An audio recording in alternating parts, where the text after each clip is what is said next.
Adrian Vale stood in the freezing rain outside a rundown grocery store, his $1,000 shoes replaced by worn sneakers with holes in the soles. The most feared crime boss on the East Coast had just clocked in for minimum wage, and nobody recognized him. No bodyguards, no empire, no name that made men tremble. Just Nate, a broke nobody that the world looked straight through. He'd spent 20 years building an empire where everyone wanted something from him, and now he was about to find out if anyone could love the man beneath the crown. The test had begun, and there was no going back. If you're hooked already, smash that like button and drop a comment with your city so I can see how far this story travels. Now let's dive in.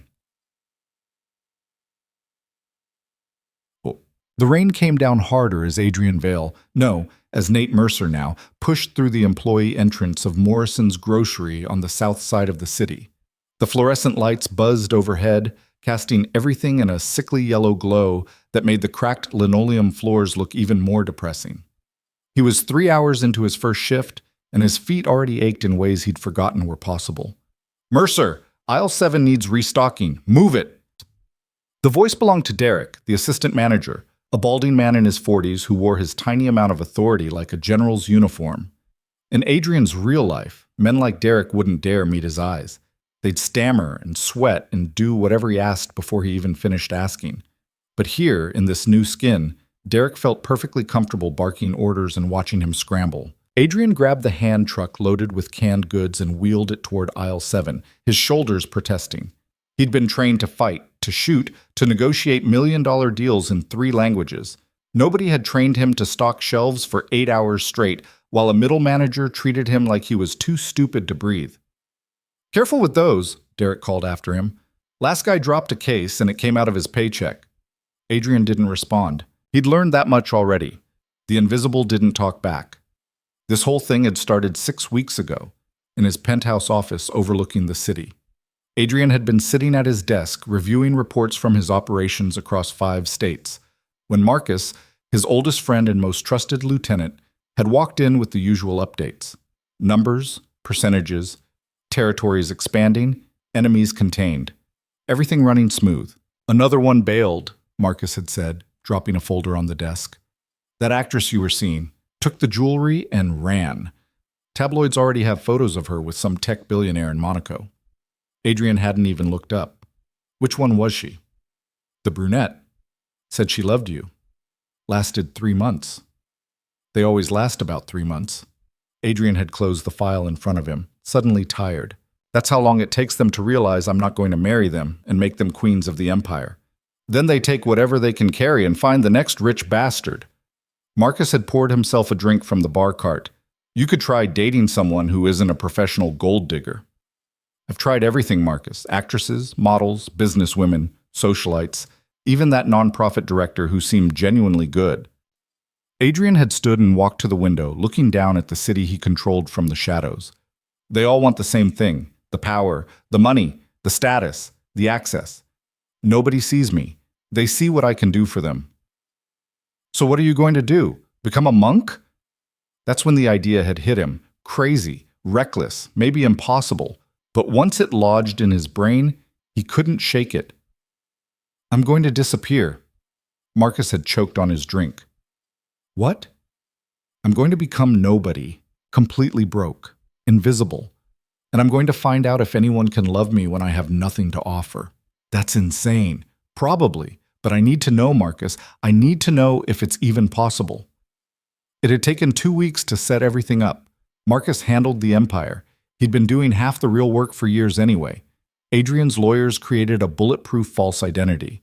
Nate Mercer, 34, high school education, work history of low-wage jobs and long gaps of unemployment. A cheap apartment in a neighborhood where Adrian had never set foot. Clothes from thrift stores. A bus pass. $300 in a checking account at a bank that charged fees for being poor. The hardest part had been the goodbye. Not to people. Adrian didn't have real relationships to leave behind, but to the life itself. The power. The control. The certainty that he could fix or destroy almost anything with a phone call. 6 months, Marcus had said the night before Adrian disappeared. "That's my limit. If you're not back in 6 months, I'm coming to get you." Deal. And Adrian? Be careful. You're going into a world that doesn't give a damn if you live or die. No guards, no backup, no second chances. I know. That's the point. Now, 3 weeks into the experiment, Adrian understood what Marcus had meant. The world treated poor people like they were disposable, invisible. He'd applied to 30 jobs before Morrison's Grocery finally hired him. Most places hadn't even bothered to reject him. They just never called back.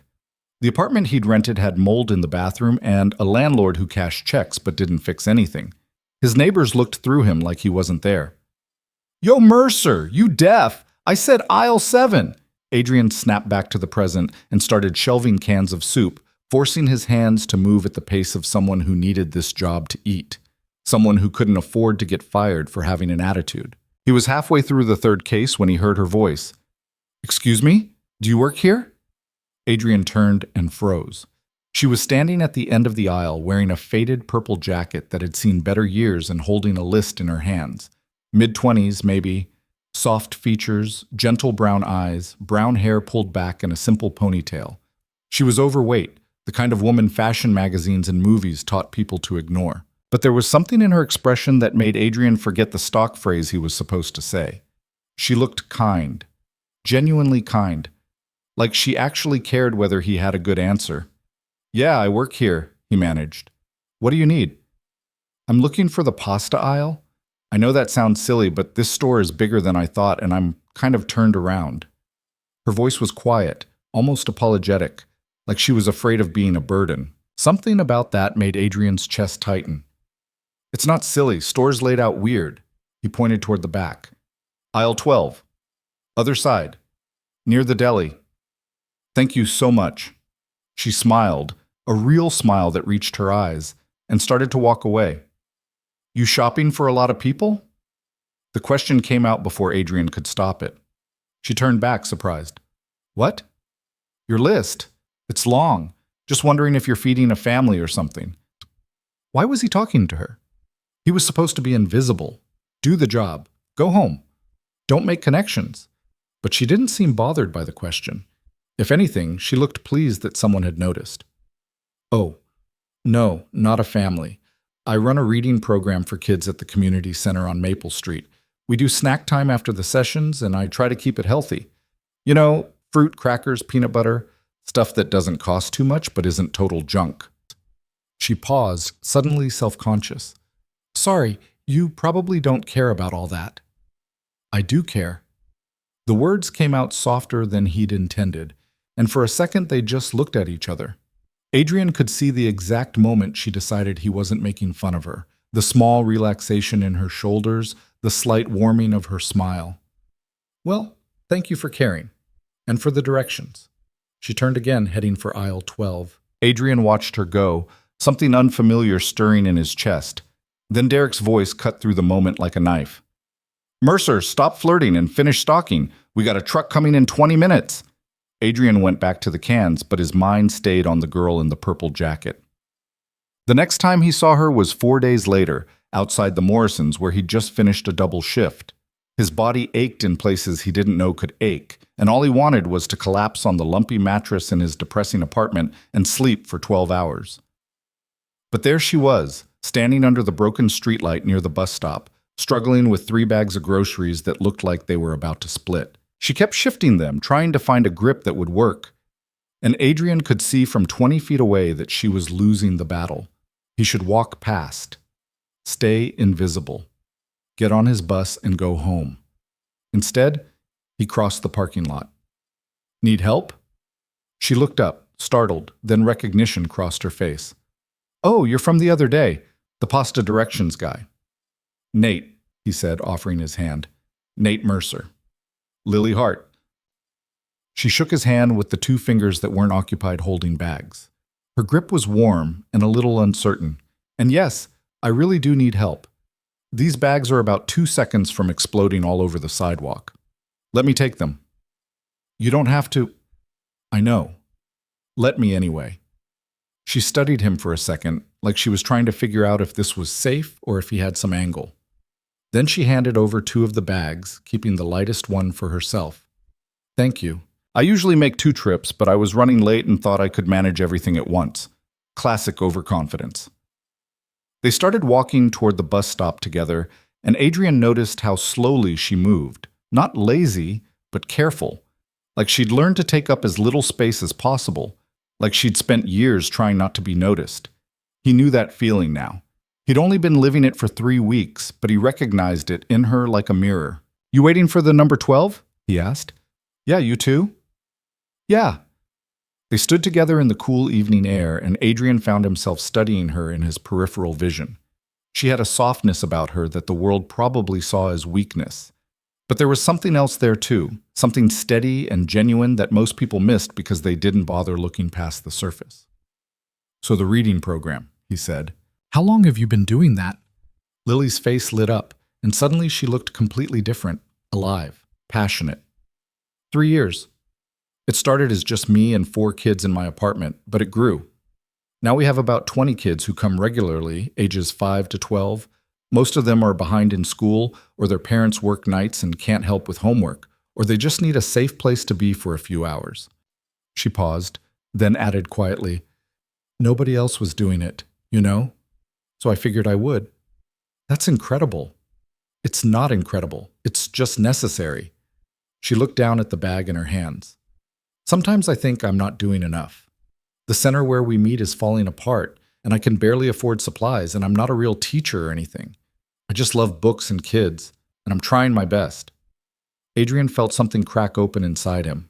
Here was someone who had nothing, no money, no status, no power, and she was giving everything she had to help children who weren't even hers. She expected no recognition, no reward. She was doing it because somebody had to. "Trying your best is more than most people do," he said quietly. Lily looked at him then, really looked at him, and Adrian felt exposed in a way that had nothing to do with his disguise. It was like she could see straight through to the parts of him he'd kept buried for years. "What about you?"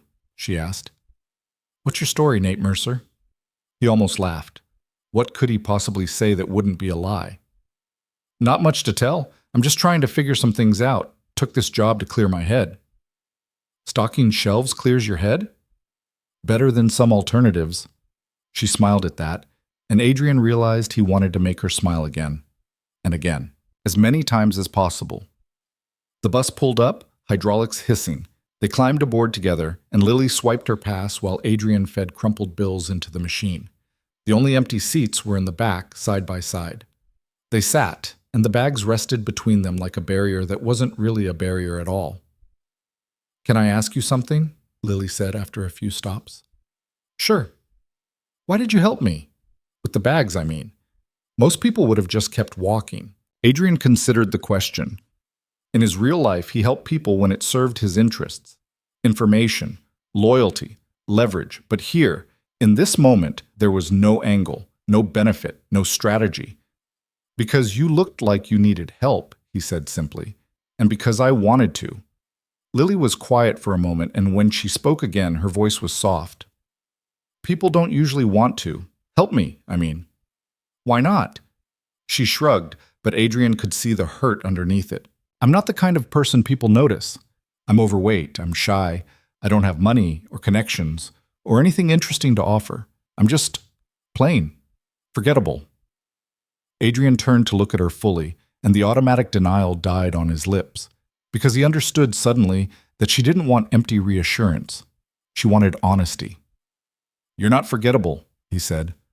"I remembered you from one 30-second conversation about pasta. That's not nothing, but that's sweet. But I'm not being sweet. I'm being honest.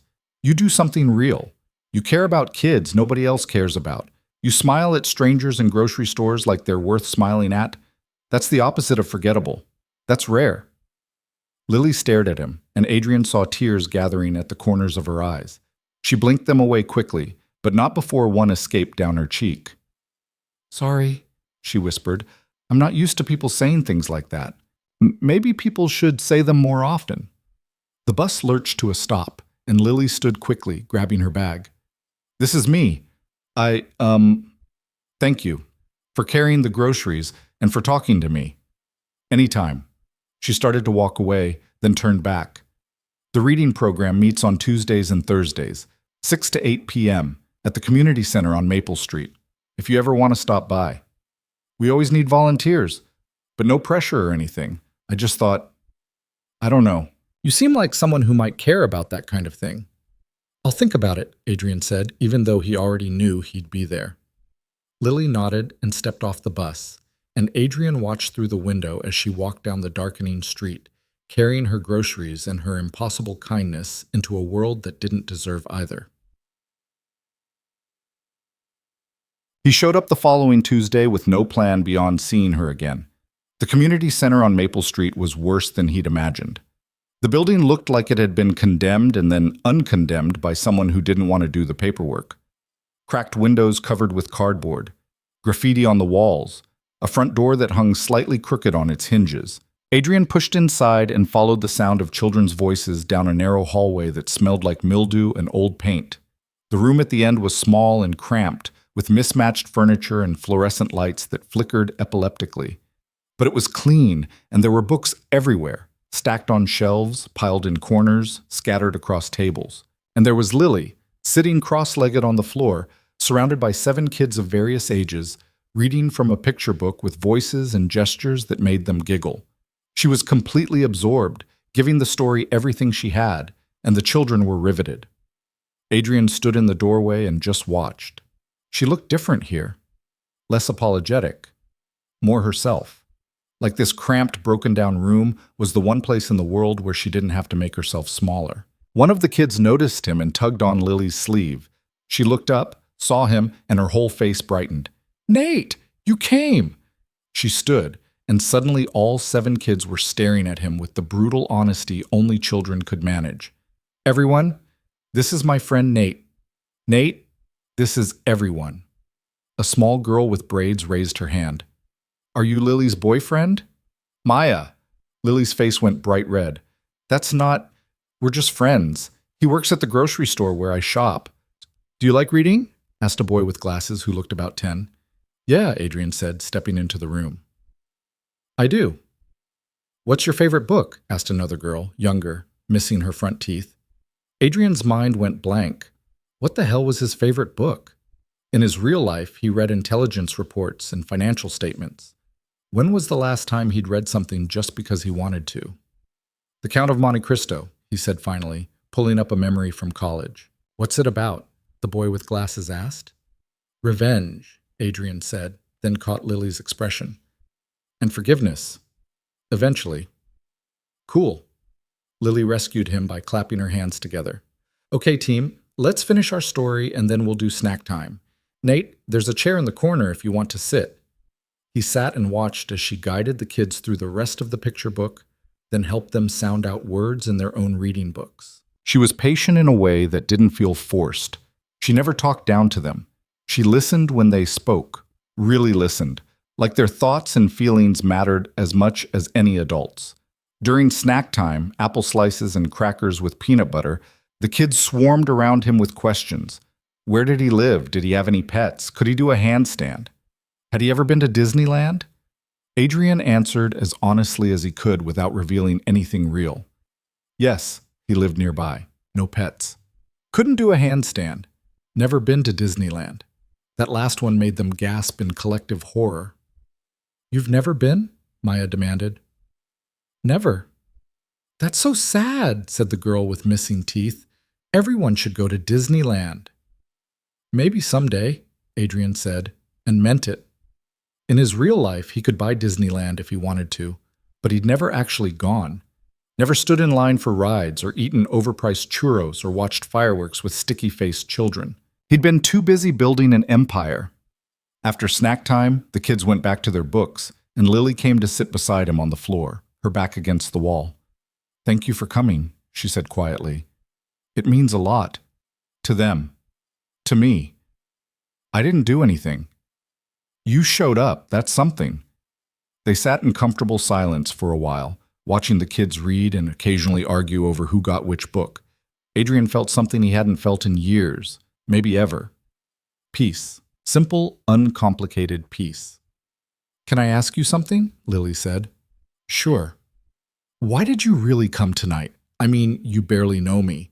You have your own life. You could have just been polite on the bus and never thought about it again." Adrian considered his answer carefully. Because you invited me, and because I wanted to see if what you're doing is real. And it's real. Lily smiled, that same genuine smile from the grocery store, and Adrian felt his carefully constructed walls cracking wider. The thing is, she said, most people don't think what I do matters. They see poor kids in a bad neighborhood, and they figure it's somebody else's problem. Or they donate money to feel good but never actually show up. You showed up. So did you. This is different. This is my purpose. My whole life, I felt kind of invisible, you know? Like I don't quite fit anywhere. I'm too quiet, too big, too boring. But here, with these kids, I fit. I matter. They need me, and I need them right back. Adrian understood exactly what she meant.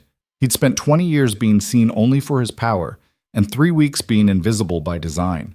But here, in this broken-down community center, with a woman who gave everything she had to children who had nothing, he felt like maybe he could be seen as something else entirely, something human. You're not boring, he said. Lily laughed softly. You don't have to keep saying nice things, Nate. I'm not saying them to be nice. I'm saying them because they're true. She looked at him then, and Adrian saw the exact moment she decided to believe him. It was subtle, a slight relaxation in her shoulders, a softening around her eyes. But it was there. Do you want to help me clean up? She asked. After the kids leave? Yeah, I'd like that. Over the following weeks, Adrian, Nate, became a regular at the Tuesday and Thursday sessions. He helped set up chairs, distributed snacks, listened to kids read stumbling stories about talking animals and space adventures. He learned their names, their quirks, their fears, their dreams, and he learned Lily. She worked a day job as a data entry clerk in a medical office, mind-numbing work that paid just enough to cover rent and groceries with almost nothing left over. She'd grown up in foster care after her mother died when she was 8. Never knew her father. Bounced between families who treated her like an obligation at best, a burden at worst. She'd aged out of the system at 18 with a high school diploma and no safety net. That's why I do this, she told him one night after the kids had gone home. They were sitting on the front steps of the community center, watching traffic crawl past.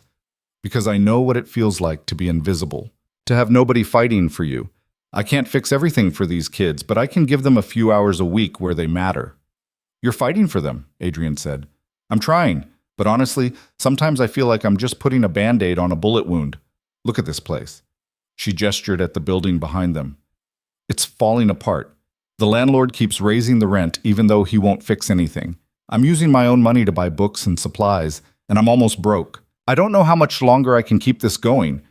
Adrian's instinct was to fix it immediately. One phone call and he could own this building. Another call and it would be renovated. A third call and Lily would have a salary, benefits, an endowment that would run the program forever. But that wasn't the point of this. The point was to see if someone could care about him without the power. If he fixed her problems, he'd just be proving that he couldn't exist without being the savior. So instead he said, You'll figure it out. You've made it this far. Have I? Lily's voice was small. Sometimes I think I'm just pretending to be strong enough to handle all this. You're not pretending. You're doing it. That's different. She leaned her head on his shoulder, a gesture so natural and trusting it made Adrian's throat tight.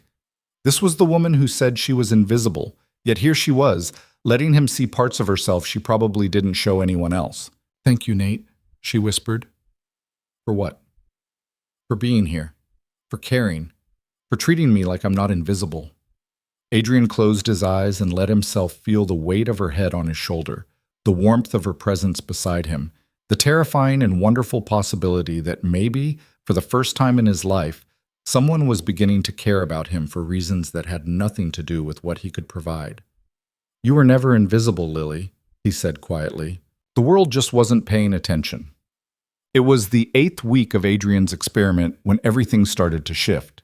He was at Morrison's, stocking shelves during the afternoon lull, when he overheard Derek talking to another employee near the break room. Yeah, corporate's sending some efficiency expert next week. Probably going to cut hours, maybe lay off the bottom performers. You know how it goes. Adrian's hand stilled on the cans he was shelving. In his real life, he'd been on both sides of those conversations. He'd made the cold calculations about who was expendable. He'd signed off on layoffs that destroyed families because the numbers said it was necessary. Now he was standing on the other side, and the numbers were about him. "Who do you think they'll cut?" the other employee asked. "The new guys, probably. Mercer's been decent, but he's only been here 2 months. Last in, first out." Adrian's jaw tightened. He didn't need this job. Not really. He had millions of dollars sitting in accounts under his real name. But that wasn't the point. The point was that, to the world, to Derek, to Morrison's corporate office, he was disposable. A line item. Expendable. He thought about Lily working her mind-numbing data entry job because it was the only thing standing between her and homelessness. He thought about the kids at the community center who depended on her showing up every week. He thought about all the people in this world who lived with a knife against their throats, one paycheck from disaster, invisible to everyone who had the power to help. "Mercer, you sleeping over there? Those shelves aren't going to stock themselves." Adrian turned and met Derek's eyes, and for half a second he let the mask slip. Let Derek see a flash of the man underneath, the man who could buy this entire grocery chain with a phone call and shut it down just to make a point. Derek actually took a step back, confusion crossing his face. Then Adrian locked it down, dropped his eyes, and went back to stocking shelves. But something had shifted inside him. He'd come here to find out if anyone could love him when he had nothing. He was starting to suspect the answer might be yes, but he was also realizing that the test itself was flawed. Because having nothing didn't just mean people might love you for the right reasons. It meant you were powerless to protect the people you cared about when they needed you most. The crisis came on a Thursday night. Adrian arrived at the community center for the reading session and immediately knew something was wrong. Lily was standing in the hallway outside their usual room, and she'd been crying. Her eyes were red and puffy, and she was holding a piece of paper that shook in her hands. "Lily, what happened?" She looked up at him, and the devastation in her expression made his chest constrict. "He's kicking us out, the landlord. He says the rent is going up $300 a month starting next week, and if we can't pay it, we're out." Her voice broke. "I can't afford that, Nate. I'm already using half my paycheck to keep this place. I don't have another $300. I don't have anywhere else to go." Adrian took the paper from her hands and read it. It was exactly what she'd said. A rent increase notice with language that was technically legal but obviously designed to force them out. "Who's your landlord?" "Richard Voss. He owns half the properties in this neighborhood. He's been trying to get us out for months because he wants to lease the space to some chain store for triple what I'm paying. But I kept making rent, so he couldn't evict me. Now he's just pricing me out." Adrian knew the name. Richard Voss was a mid-level real estate operator, the kind of guy who made money squeezing poor people and calling it business. In his real life, Adrian had dealt with dozens of men like Voss. They were small-time predators who thrived on the powerlessness of their victims. "There has to be something we can do," Adrian said, his mind already racing through options. "Legal aid, maybe, or I already called. They said unless he's violating the lease, there's nothing they can do. And he's not violating anything. He's just being cruel." Lily wiped at her eyes with her sleeve. "I'm sorry. I know you don't need to hear about my problems. I don't know what to do." The kids started arriving, and Lily pulled herself together with visible effort. She smiled at them, joked with them, read stories with the same energy she always brought. But Adrian could see the cracks underneath, could see her breaking. After the session ended and the kids were gone, Lily sat on the floor surrounded by books and just stared at the wall. "I'm going to have to tell them next week," she said quietly, "that we're done, that I failed." "You didn't fail." "Yes, I did. I told them this place was safe, that I'd keep showing up. And now I can't, because I'm not strong enough or smart enough or rich enough to fight someone like Voss." Adrian sat beside her, and every instinct in his body screamed at him to fix this. One phone call, that's all it would take. One phone call, and Richard Voss would back down so fast his head would spin. But if he made that call, the experiment was over. Lily would know the truth, and everything between them, all the genuine connection, the honest moments, the possibility that she might care about him without knowing who he really was, would shatter. "What if we talk to him?" Adrian said instead. "Together. Maybe if he sees how much this program means to the kids." "Men like Voss don't care about kids, Nate. They care about money." Lily's voice was flat. I'm going to lose this. I'm going to lose everything that matters. And there's nothing I can do about it. Adrian pulled her close, and she cried against his shoulder while his mind waged war with itself. This was exactly why he'd built his empire in the first place. Because the world was full of predators like Richard Voss, and the only way to protect yourself and the people you loved was to have more power than they did. But power had cost him everything else. It had isolated him, corrupted every relationship, made it impossible to know who cared about him versus who cared about what he could do for them. So what the hell was the right answer? "I'm not giving up," he said into Lily's hair. "We're going to figure this out." She pulled back and looked at him with exhausted eyes. "How?" "I don't know yet, but we will." It was a promise he wasn't sure he could keep without revealing himself. But looking at Lily, kind, selfless Lily, who gave everything she had to help children nobody else fought for, Adrian knew he would do whatever it took to protect her, even if it meant destroying the one real thing he'd found. The next morning, Adrian did something he'd sworn he wouldn't do. He called Marcus. "It's me," he said when his lieutenant picked up. "I need information." "Are you okay? What's wrong?" "I'm fine. I need you to pull everything you have on a guy named Richard Voss, real estate operator, works the South Side. I need to know how dirty he is." There was a pause. "Adrian, what are you doing?" "Just get me the information." "You promised 6 months of being invisible. It's only been 2. If you start using your real resources..." "I'm not using anything. I'm just asking for information. Can you get it or not?" Marcus sighed. "I'll have it by tonight. But Adrian, be careful. Whatever you're planning, think it through. You can't fix people's problems for them without revealing who you are." "I know." But he wasn't sure he cared anymore. The file arrived at his apartment that night via encrypted email. Adrian read through it on his battered laptop, and with every page his anger grew. Richard Voss wasn't just cruel, he was criminal. Housing code violations he'd bribed inspectors to ignore. Tenants he'd illegally evicted and then sued into silence. Money laundering through shell companies. Tax evasion. And most damningly, allegations of sexual harassment from multiple women who'd been too afraid or too poor to press charges. The pattern was clear. Voss targeted vulnerable people, poor people, immigrants, single mothers, and crushed them under the weight of a system that protected men with money and lawyers. Adrian could destroy him, easily. One package of this information sent to the right journalists and prosecutors, and Richard Voss would spend the next decade in courtrooms and possibly prison. But if Adrian did that, questions would be asked. How did a grocery store clerk get access to confidential financial records and sealed legal documents? How did someone with no resources put together a case that would require teams of investigators and attorneys? The truth would come out, and Lily would know. Adrian closed the laptop and sat in the dark of his apartment, torn between 2 impossible choices. He could save Lily's program and lose her trust, or he could preserve the connection between them and watch her world collapse. Yay!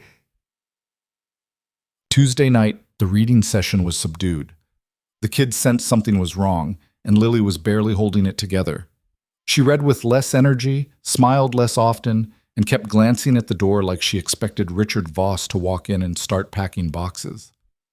Adrian helped clean up afterward, and when it was just the 2 of them, Lily sat on the edge of one of the tables and looked at him with eyes that had given up hope. "I went to see Voss yesterday," she said quietly. Adrian's blood went cold. "You did what?"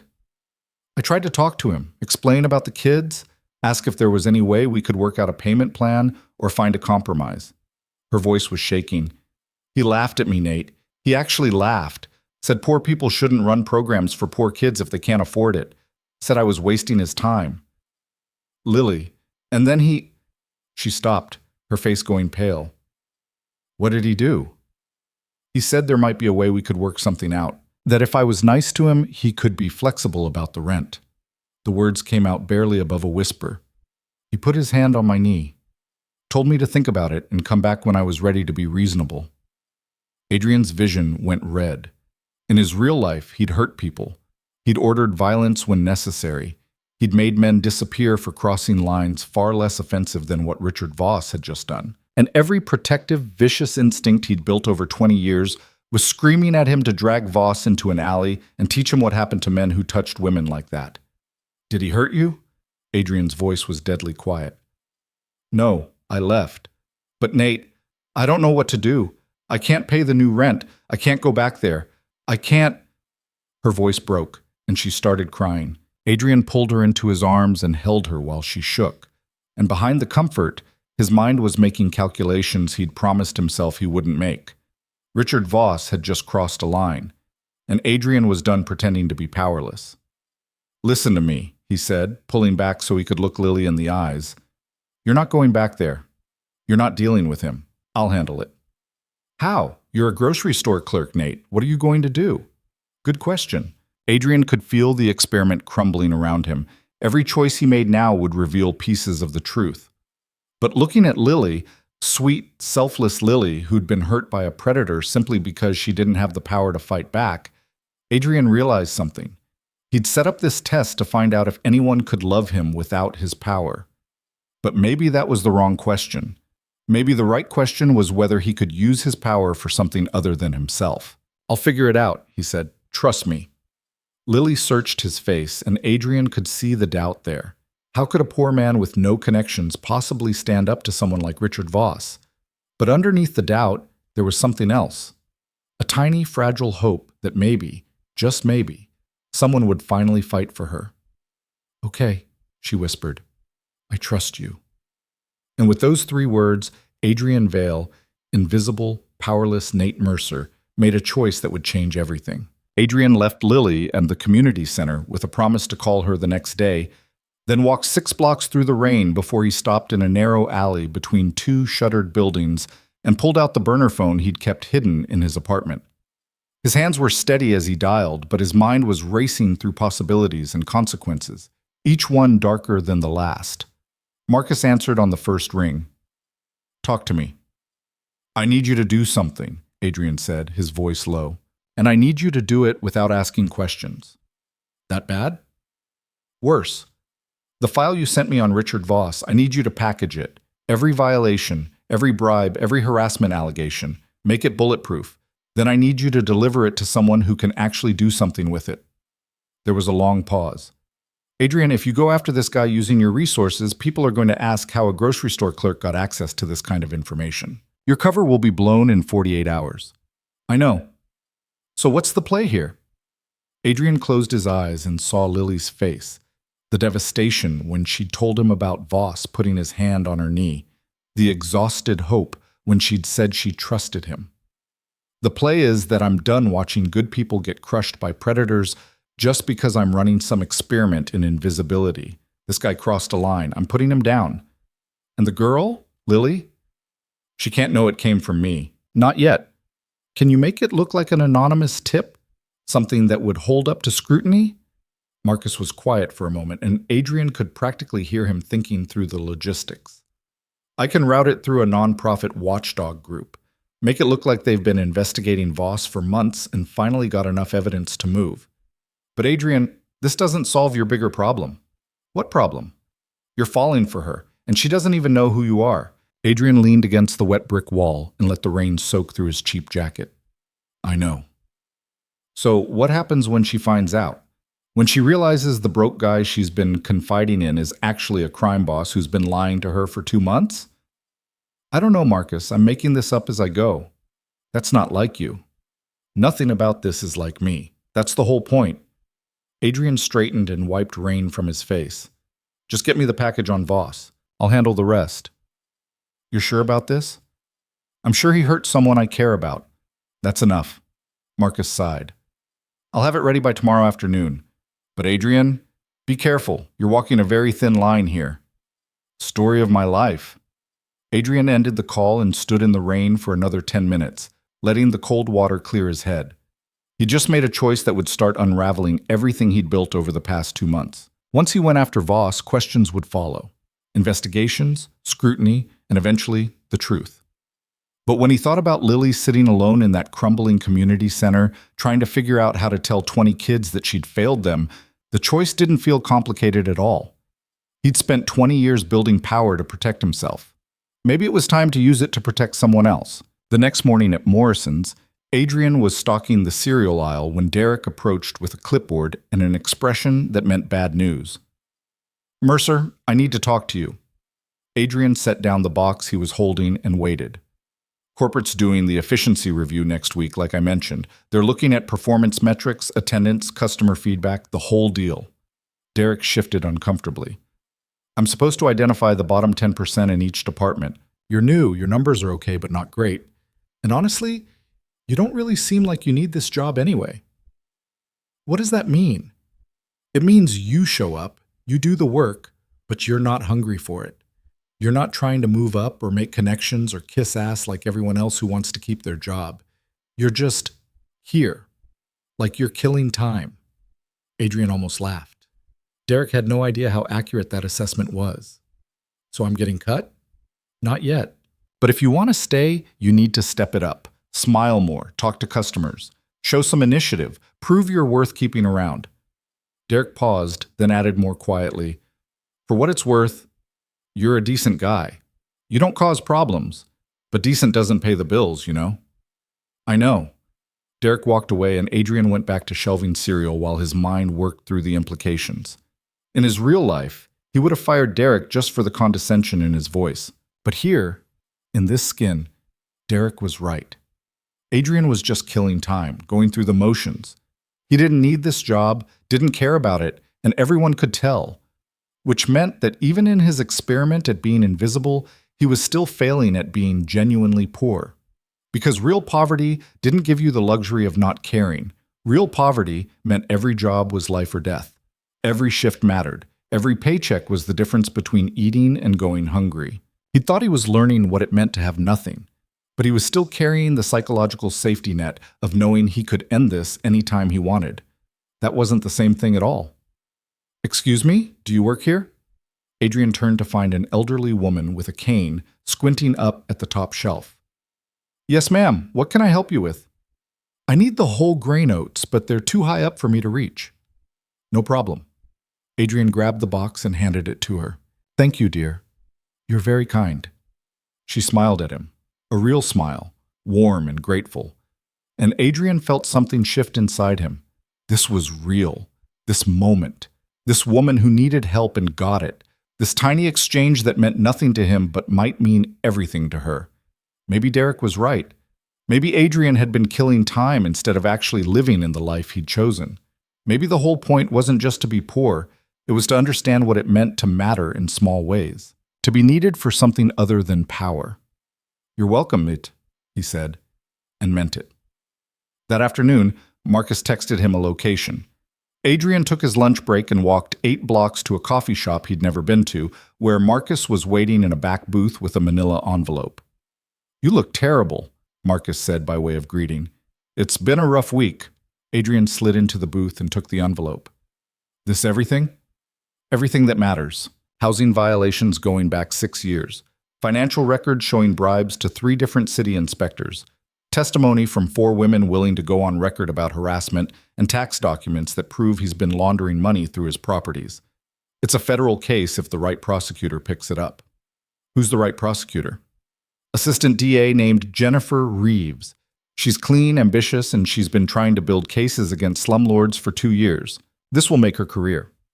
Adrian opened the envelope and scanned the contents. It was exactly what he'd asked for. Comprehensive, damning, and completely untraceable to him if Marcus had done his job right. The nonprofit cover story will hold? He asked. It'll hold. I've been feeding information to the Housing Justice Coalition for the past month. They think they've been investigating Voss independently. When this lands on Reeves' desk tomorrow, it'll look like the culmination of their work. And Lily's community center? The rent increase notice Voss sent her violates city rent control ordinances. Once Reeves starts digging, that'll be Exhibit A. The eviction will be blocked, and Voss will be too busy fighting criminal charges to bother her again. Adrian closed the envelope and looked at his oldest friend. Thank you. Don't thank me yet. This is going to blow back on you eventually. When Lily finds out what you did, she won't, not from this. Marcus shook his head. You're playing a dangerous game, Adrian. You're using your real power to solve her problems while pretending to be powerless. That's not sustainable. I know. So what's the end game here? You save her program, she's grateful, you keep lying about who you are until what? She falls in love with a fiction? The words hit harder than Adrian wanted to admit. I'm not trying to make her fall in love with me, aren't you? Because from where I'm sitting, you're doing everything a man does when he's falling for someone. You're showing up, you're protecting her, you're solving her problems. The only difference is you're doing it from behind a mask. It's not a mask. Nate is real. He's the part of me that exists without the Empire. Nate is a role you're playing, and when she finds out, she's going to feel betrayed. Not because you helped her, but because you lied about who you were while you did it. Marcus leaned forward. I'm telling you this as your friend. You need to tell her the truth before this gets any deeper.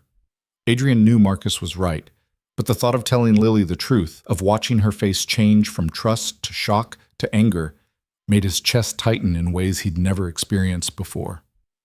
I will, he said finally. Just not yet. Let me get Voss handled first. Then I'll figure out the rest. Marcus didn't look convinced, but he nodded. Your call. But Adrian, when this blows up, and it will blow up, don't say I didn't warn you. They parted ways outside the coffee shop, and Adrian walked back to Morrison's with the envelope tucked inside his jacket. Tomorrow morning, this would land on Jennifer Reeves' desk. Within days, Richard Voss would be facing investigations that would consume his life, and Lily would be safe. But Marcus's words echoed in his head with every step. She's going to feel betrayed, not because you helped her, but because you lied about who you were while you did it. Adrian had built an empire on understanding people's motivations, reading their weaknesses, knowing exactly which levers to pull to get what he wanted. But with Lily, he was flying blind. He didn't know if she would forgive him for lying, didn't know if the connection they'd built was strong enough to survive the truth. All he knew was that for the first time in his life, the thought of losing someone actually terrified him. Thursday night's reading session felt different. Lily was still stressed, still worried about the rent increase, but there was a new determination in her eyes. She'd decided she wasn't going down without a fight. I've been calling around, she told Adrian while the kids were working on their books. Other community centers, churches, anywhere that might let us use space? Most places want money we don't have, but there's a church 2 miles from here that said they might be able to help. I'm meeting with their pastor next week. That's great, Adrian said, even though he knew it wouldn't matter. By next week, Voss would be too buried in legal problems to enforce the rent increase. I'm also thinking about starting a crowdfunding campaign. I hate asking for money, but if it means keeping this program going, I'll do it. These kids deserve better than losing their safe place because some landlord wants an extra $300 a month. She was fighting. Despite being terrified and exhausted and completely outmatched, she was fighting, and watching her refuse to give up made Adrian's heart ache with something he didn't have a name for. You're amazing, you know that? He said quietly. Lily laughed, but there was no humor in it. I'm desperate, there's a difference. You're both. And the amazing part is winning. She looked at him with those soft brown eyes that saw more than he wanted them to see. Why are you so nice to me, Nate? What do you mean? I mean, you show up here twice a week. You help with kids who aren't your responsibility. You listen to me complain about my problems. You say things that make me feel like I matter. She paused. I'm not used to that, and I keep waiting for the other shoe to drop. For you to want something from me or get bored and disappear or turn out to be a creep like every other guy who's ever been nice to me. Adrian's throat went tight. I'm not going to do any of those things. How do I know that? Because I'm telling you, and because I care about you, Lily. I care about what you're doing here. I care about those kids. And I care about you being okay. Why? It was such a simple question, but Adrian didn't have a simple answer. Because you're the first person in 20 years who's seen me as something other than power and money. Because you're kind in a world that punishes kindness. Because when I'm with you, I remember what it feels like to be human instead of a weapon. But he couldn't say any of that without revealing pieces of the truth he wasn't ready to share. Because you deserve to have someone care, he said instead, and because I want to be that person, if you'll let me. Lily's eyes filled with tears, and she wiped at them quickly. You're going to make me cry in front of the kids. Sorry. Don't be. These are good tears. She squeezed his hand. Thank you, Nate, for being here, for being real. The word real hit him like a punch to the gut, because he wasn't real. Not completely. He was a carefully constructed fiction designed to answer a question he'd been too arrogant to realize was flawed from the beginning. But the feelings were real. The care was real. The desperate need to protect her was real. And that would have to be enough. Later that night, after the kids had gone home and they were cleaning up, Lily's phone rang. She looked at the screen and her whole body tensed. "It's him, Voss." "Don't answer it." "I have to." "What if he's calling about the rent? What if—" "Lily, don't." But she'd already answered, her hand shaking as she lifted the phone to her ear. "Hello?" Adrian couldn't hear what Voss was saying, but he could see Lily's face going pale. Her free hand clenched into a fist. Her breathing quickened. "No," she said, her voice barely above a whisper. "No, I'm not going to do that." More words from Voss. Lily's eyes filled with tears. "Please, I'll figure out the money. Just give me more time, please." Adrian reached for the phone, but Lily turned away, still listening to whatever poison Voss was pouring into her ear. "I understand," she said finally, her voice breaking. "I understand." She ended the call and just stood there, staring at the phone like it was a snake. "What did he say?" Adrian asked, though he already knew it was bad from the look on her face. "He said the rent increase is final. I have until the end of the month to pay or get out. And he said—" She stopped, her whole body shaking. "He said if I came to see him alone, we could work something out privately. He was very specific about what that meant." Adrian's hands curled into fists. Every instinct he'd honed over 20 years of dealing with predators and enemies was screaming at him to find Richard Voss right now and break every bone in his body. To make him understand what happened to men who threatened women like that. But he couldn't do that. Not as Nate. Nate was powerless. Nate had no resources. Nate couldn't protect anyone. Except that wasn't true anymore. Because tomorrow morning, Jennifer Reeves would get the package that would destroy Richard Voss. And Lily would be safe. "Hey," Adrian said softly, pulling her into his arms. "Listen to me. He's not going to touch you. He's not going to take this place. I promise you, this is going to work out." "How can you promise that? You don't have any more power than I do." The words cut deep because they were supposed to be true. In this experiment, Adrian was supposed to be as powerless as everyone else struggling at the bottom. But he wasn't. He'd never been. And now his lie was protecting her, which made it both necessary and unbearable at the same time. "Just trust me," he said. "Please. Trust that sometimes things work out even when they seem impossible." Lily pulled back and looked at him with eyes that held equal parts hope and desperation. "I want to believe you. I really do. But Nate, I've been poor my whole life. I know how this story ends. People like me don't win against people like Voss. We just survive until we can't anymore. You're going to win this time, I swear it." She searched his face, and Adrian could see her wanting to believe him even though everything in her experience said she shouldn't. "Okay," she whispered finally. "Okay, I'll trust you." And with those words, Adrian felt the full weight of his deception settle onto his shoulders. Because she was trusting Nate, the broke, powerless grocery clerk who had no business making promises he couldn't keep. She had no idea she was trusting Adrian Vale, who could move mountains with a phone call, but had been lying to her about who he was since the moment they met. He walked her to her bus stop that night, and when she got on, she turned back and gave him a small, exhausted wave. Adrian watched the bus disappear into the night and made himself a promise. He would save her program. He would destroy Richard Voss. And then, when the dust settled, he would tell her the truth. All of it. And whatever happened after that, he would accept. But first, Voss had to fall. The package reached Jennifer Reeves's desk at 9:30 Friday morning. Adrian knew because Marcus texted him a simple confirmation. Delivered. By noon, 3 reporters had called Richard Voss asking for comment on allegations of housing violations and harassment. By 2 p.m., a team of city inspectors showed up at 4 of his properties. By 4 p.m., the Housing Justice Coalition issued a press release calling for a full investigation into his business practices. Adrian followed it all on his phone during his shift at Morrison's, his heart pounding with satisfaction and dread in equal measure. It was working. The machine he'd set in motion was grinding Voss into dust exactly as planned, but it also meant questions would start soon. How did all this happen at once? Who put this package together? Where did the information come from? And eventually, If investigators dug deep enough, they might find threads that led back to Marcus, and from Marcus to Adrian, and then everything would unravel. He was taking the biggest risk of his life, and the only thing that made it worthwhile was knowing that Lily would be safe. "Mercer, customer needs help in aisle 3. Adrian pocketed his phone and went to help an old man reach a jar of pickles, and for the next few hours, he forced himself to just be Nate, to exist in this small, powerless life he'd chosen, to pretend he wasn't the puppet master pulling strings that would destroy a man's entire existence. When his shift ended, he found Lily waiting outside the store. She was bundled in her purple jacket, her face flushed from the cold, and she was holding her phone like it was a winning lottery ticket. "Nate, you're not going to believe what happened."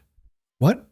"Boss is being investigated. It's all over the news. The city is looking into his properties for code violations, and there are allegations of bribery and harassment. Multiple women are coming forward."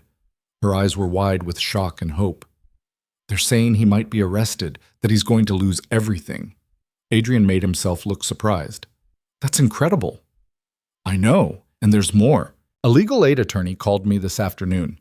She said the rent increase he sent me violates city ordinances because of how much and how fast he raised it. She's filing an emergency motion to block the eviction. She thinks we'll win." "Lily, that's amazing. I don't understand how this all happened at once. It's like someone—" She stopped, her expression shifting. "It's like someone was protecting me." Adrian's heart skipped. "What do you mean?" "I mean, this is too convenient. Voss threatens me on Thursday, and by Friday afternoon he's being destroyed from 6 different directions. That doesn't just happen randomly. Sometimes bad people finally get what's coming to them. Maybe the universe was just paying attention." Lily looked at him with those 2 perceptive eyes. "Do you believe in that? The universe paying attention?" "I believe in people paying attention. And I believe that when enough people finally see what someone's doing, justice has a way of catching up." She wanted to believe him. He could see it in her face. But there was also something else there, a tiny seed of suspicion that he'd seen too many times in his real life. The look people got when they sensed they were being played but couldn't quite figure out how.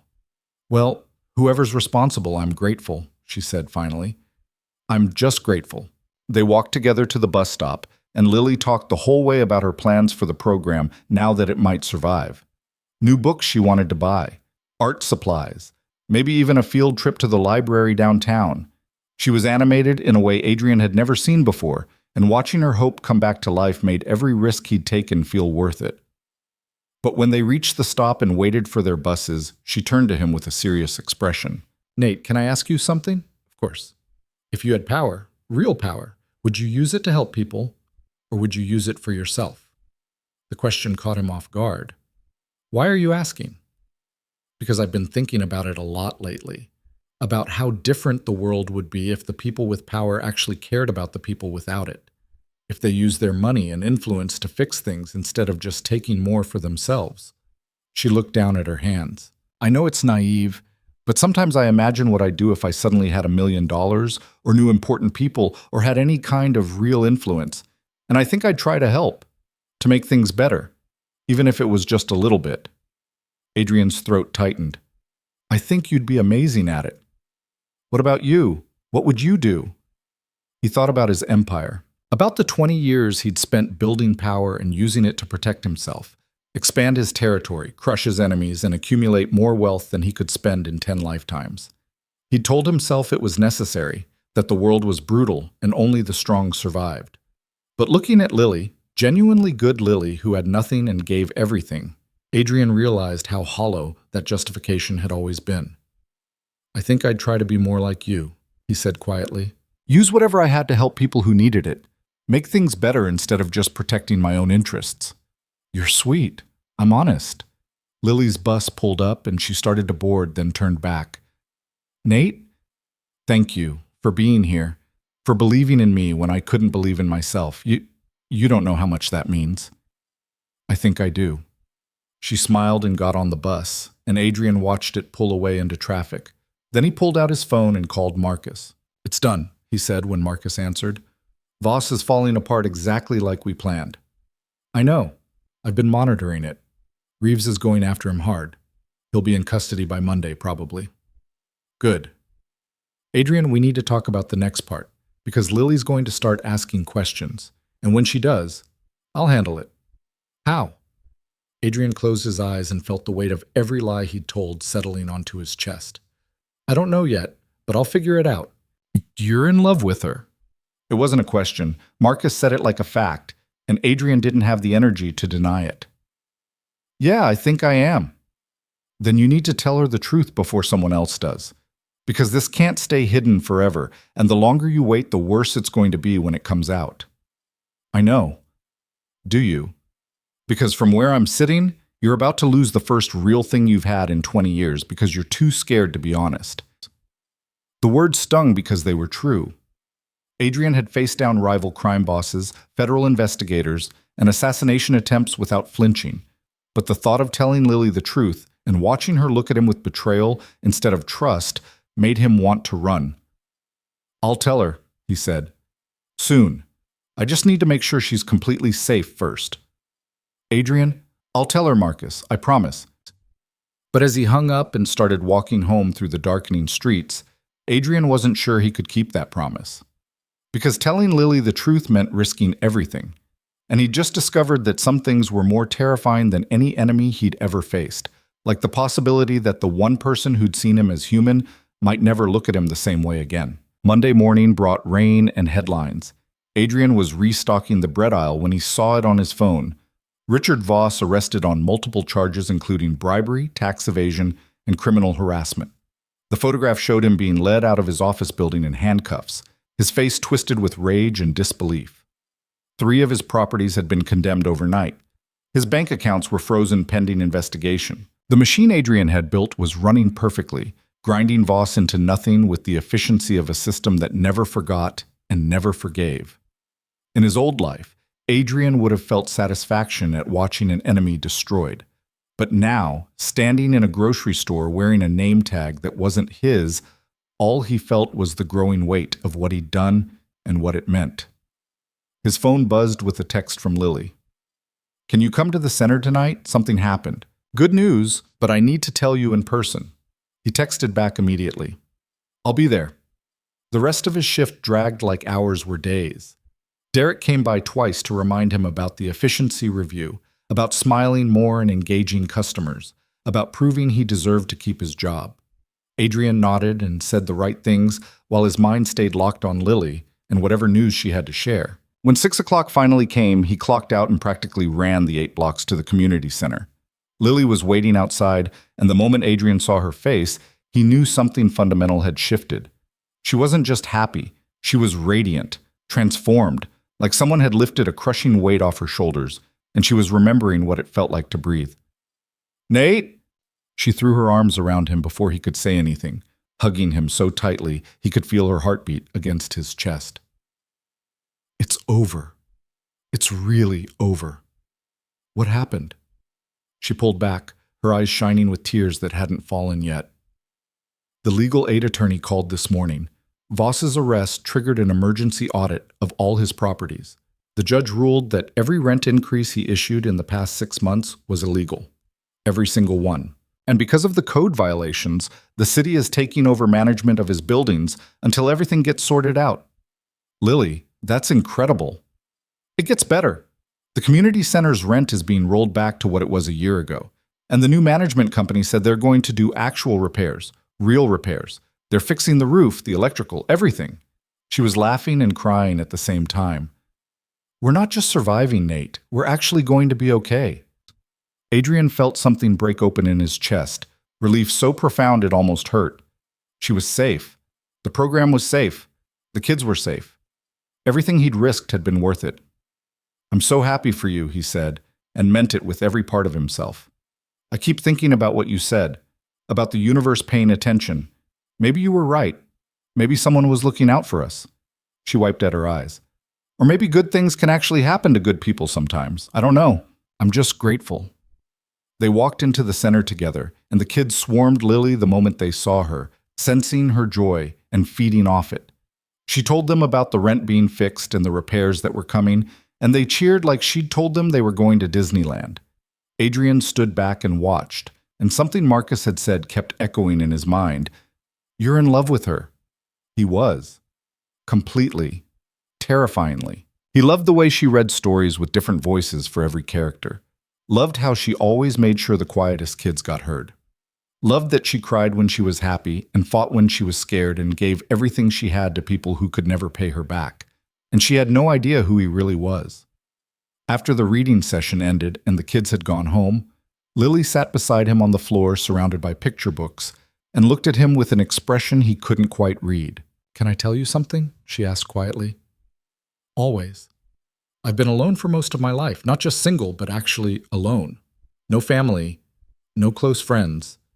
Nobody who really saw me or cared whether I was okay." She picked at a loose thread on her jacket. "And then you showed up. This guy who had no reason to care about me or my problems, and you just stayed. You kept showing up. You helped without asking for anything back. And I don't know what to do with that." Adrian's throat tightened. "What do you mean?" "I mean, I'm scared. Because I'm starting to care about you, Nate, a lot. And every time I've cared about someone, they've either left or hurt me or turned out to be someone completely different than I thought they were." She finally looked at him, and her eyes were full of vulnerability that made his heart ache. "So I need to know if you're real. If this is real. Because I can't handle another person breaking my heart." The question hung in the air between them like a grenade with the pin pulled. Adrian could give her the answer she wanted. The comfortable lie that Nate Mercer was exactly who he appeared to be. Or he could tell her the truth and watch everything between them shatter. He chose the coward's path. "I'm real," he said, hating himself for it. "I care about you, Lily. That part is completely real." It wasn't technically a lie. He did care about her. The feelings were genuine even if the identity wasn't. But the distinction felt meaningless as he watched her smile with relief, trusting him when she shouldn't, believing in a version of him that was only half true.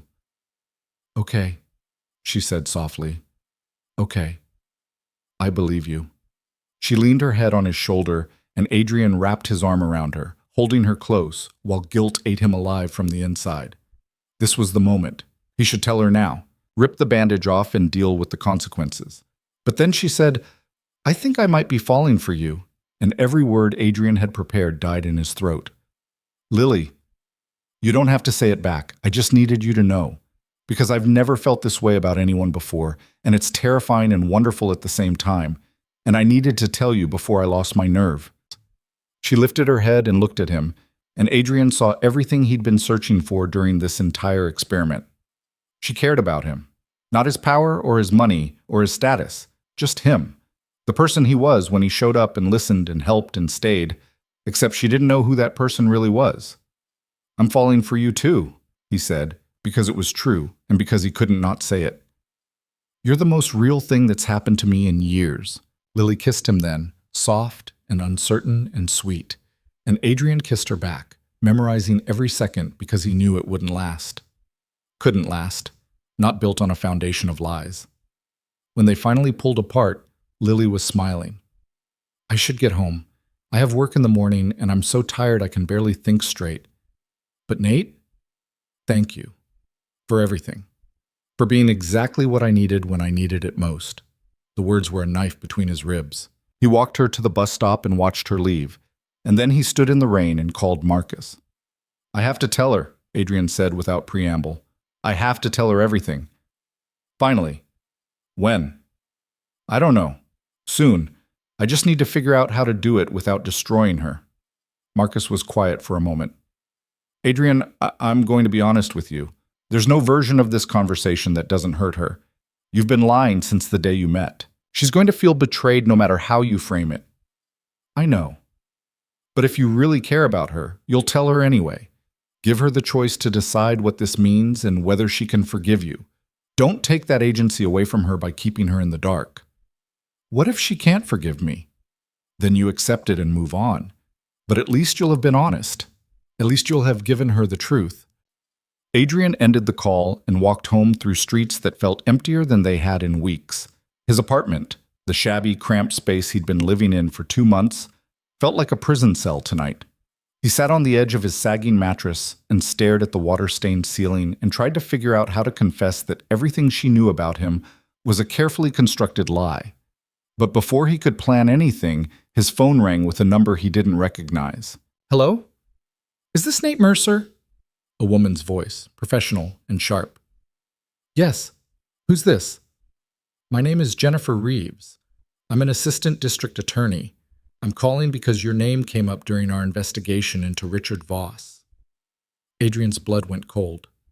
I don't understand. I barely know who that is. Really? Because we have records showing that Voss called a tenant named Lily Hart multiple times in the past week, and her phone records show she's been in frequent contact with your number. We're interviewing everyone connected to his properties as part of our case. It was a fishing expedition. Reeves had no evidence connecting Adrian to anything, but she was smart enough to follow the threads and see where they led. I'm a friend of Lily's, Adrian said carefully. I volunteer at her reading program. That's the only connection. And you don't have any information about how the evidence against Voss was compiled? No knowledge of who might have investigated his business practices or gathered the documentation we received? No. I just stock shelves at a grocery store. I don't know anything about investigations. There was a pause, and Adrian could practically hear her thinking. Interesting, because the package we received was incredibly thorough, professional quality, the kind of thing that takes resources and access most ordinary citizens don't have. Then maybe you should be asking whoever sent it instead of harassing Lily's friends. Fair point. I apologize for the intrusion. If you think of anything that might be helpful, please give me a call. She rattled off a number. And Mr. Mercer? Take care of Lily. From what I've heard, she deserves people looking out for her. The call ended, and Adrian sat in the darkness with his heart pounding. Reeves was good, better than he'd anticipated. She didn't have anything concrete yet, but she was asking the right questions.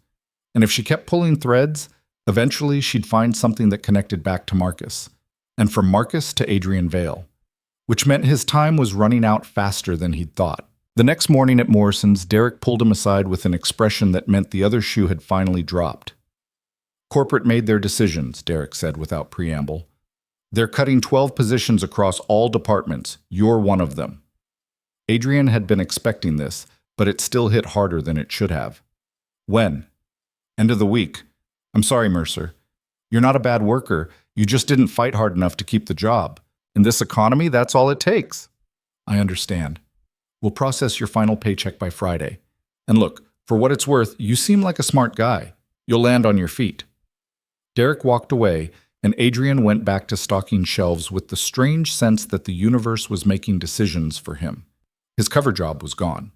Reeves was asking questions. Lily had just told him she was falling for him. Everything was converging toward a point where the truth would come out whether he was ready or not. He made it through his shift on autopilot, then took the bus to Lily's neighborhood instead of his own. He didn't have a plan. He just knew he needed to see her, needed to figure out how to tell her everything before someone else did it for him. He found her at a small playground near her apartment building, sitting on a bench and watching pigeons fight over breadcrumbs. She looked surprised when she saw him. Nate? What are you doing here? I needed to see you. Can we talk? Something in his tone made her expression shift. What's wrong? Adrian sat beside her and tried to find words that would make this easier. They didn't exist. I lost my job today. Morrison's is doing layoffs and I didn't make the cut. Oh no, Nate, I'm so sorry. Are you going to be okay? Do you need money for rent or… I'm fine. That's not why I'm telling you. He took a breath. I'm telling you because I'm realizing I can't keep doing this. Living day to day, pretending everything's fine, not being honest about who I am and what I want. Lily's face went pale. Are you breaking up with me? We're not even officially together and you're already… No, that's not what I'm saying. Adrian grabbed her hand. I'm saying the opposite. I want to be with you, Lily, really be with you, but I need to be honest first, about everything. Honest about what? You're scaring me. This was it, the moment where everything would either break or somehow impossibly survive. My real name isn't Nate Mercer, Adrian said quietly. Lily went very still. What? I've been lying to you since the day we met, about who I am, where I come from, why I'm here, and I need to tell you the truth because I can't keep lying to someone I care about this much. She pulled her hand away from his. I don't understand. What are you talking about? Adrian's heart was pounding so hard he could hear it in his ears. 2 months ago, I made a decision to disappear from my real life and become someone else, someone invisible, someone with no money or power or connections. I wanted to find out if anyone could care about me when I had nothing to offer. And then I met you. You're not making any sense. Are you in witness protection? Are you running from something? No, nothing like that. He stopped. How did you tell someone you were a crime boss? How did you explain that you'd built an empire on violence and fear, and you'd been pretending to be poor while secretly using your real resources to solve her problems?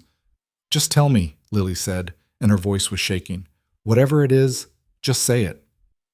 My real name is Adrian Vale. I run a criminal organization that operates across 5 states. I have more money than I could spend in 10 lifetimes. And I've been lying to you because I wanted to know if someone could love me for who I am instead of what I have. The words hung in the air like bombs waiting to detonate. Lily stared at him for what felt like an eternity.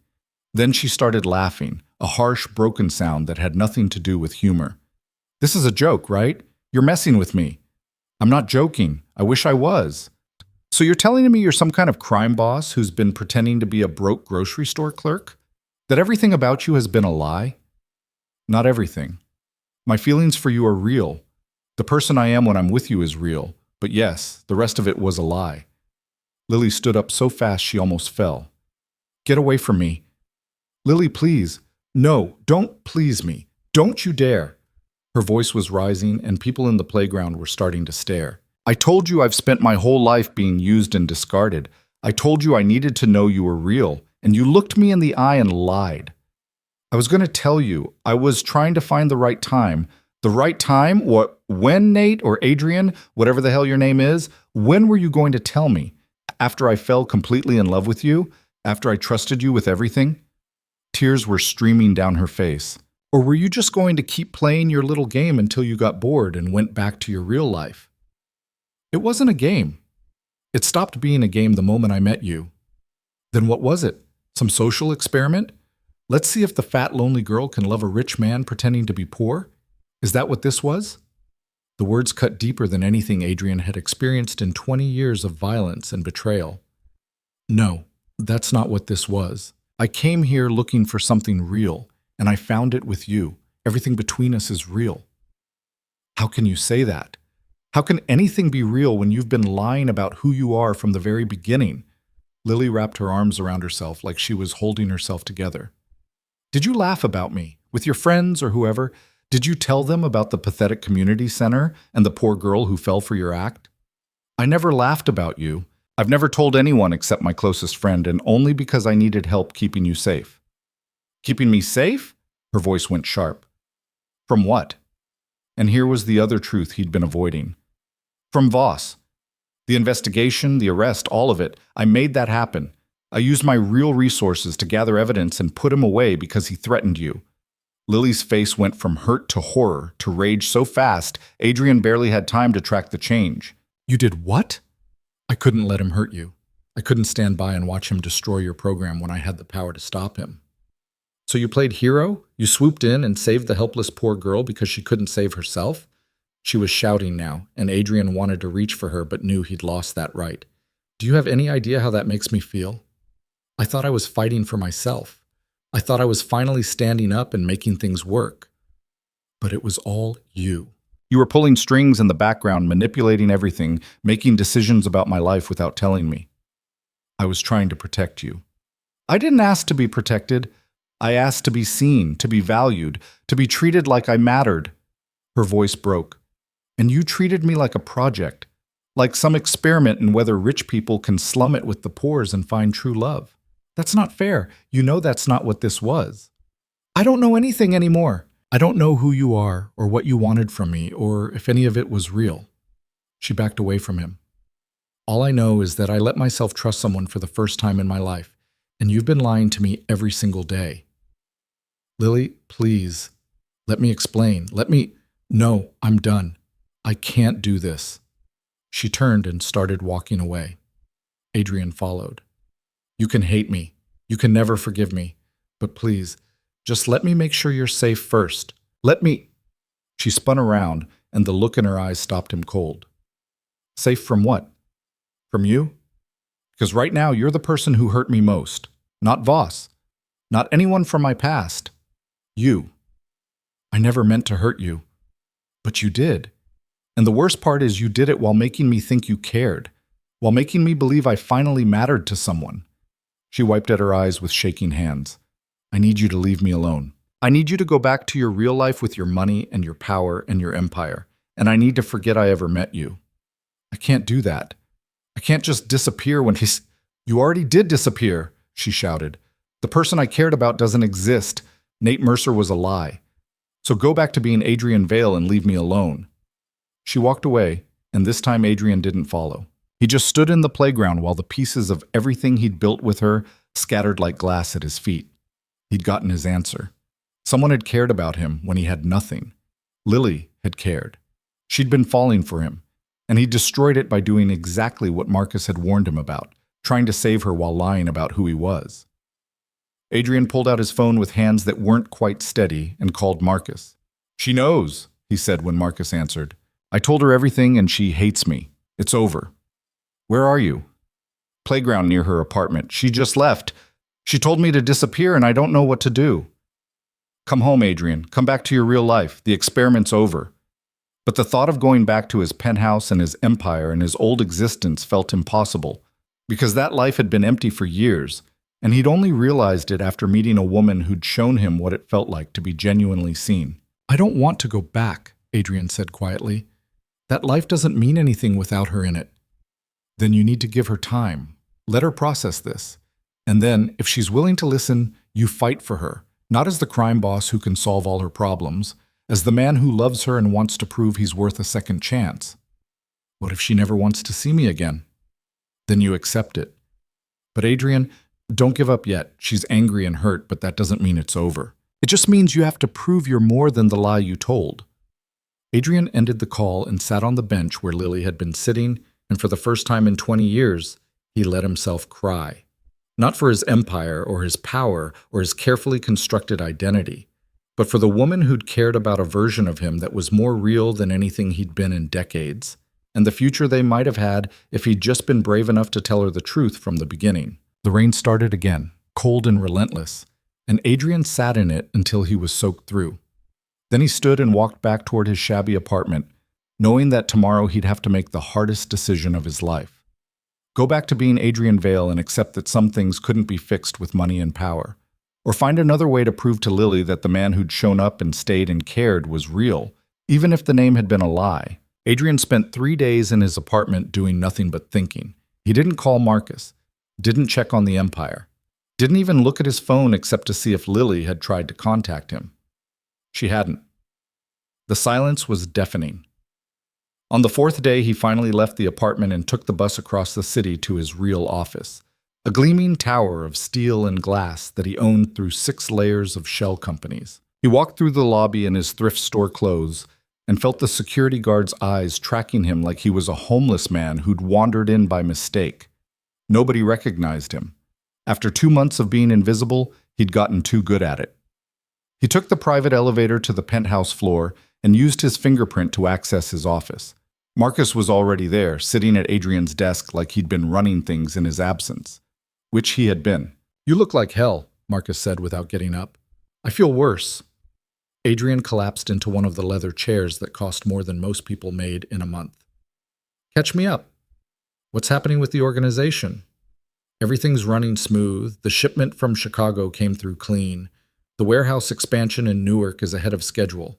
The politicians we bought last year are staying bought. Revenue's up 6%. Marcus paused. And Richard Voss was sentenced to 8 years this morning. Full asset forfeiture. He's finished. Adrian felt nothing. In his old life, watching an enemy fall would have brought satisfaction. Now, it just felt hollow. What about Lily? He asked. I've had someone watching her building from a distance, just making sure she's safe.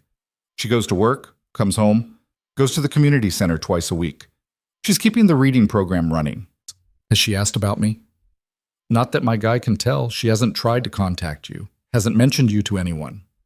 Marcus stood and poured 2 glasses of scotch from the bar cart, 50-year-old single malt that Adrian could barely taste anymore. She's shutting you out completely.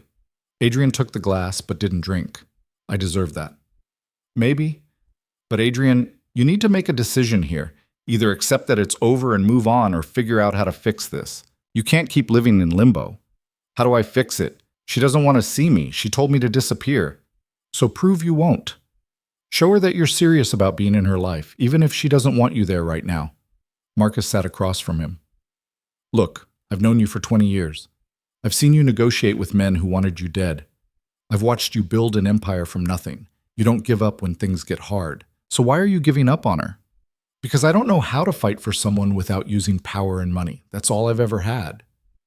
Then learn. Figure out what she actually needs and give her that instead of what you think will solve her problems. Marcus leaned forward. What does Lily care about more than anything? The kids? The reading program? Then help with that. Not by throwing money at it, by showing up, by being useful, by proving that the person she met wasn't entirely a lie. Adrian finally took a drink, letting the burn ground him.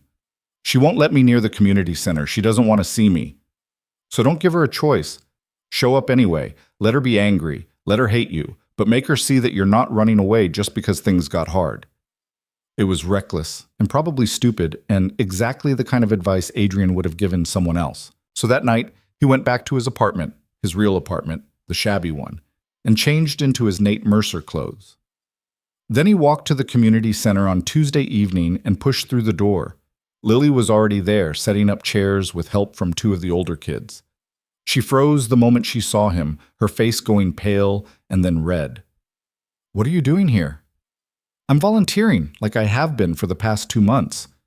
I told you to leave me alone. I know, but I also made a promise to these kids that I'd show up.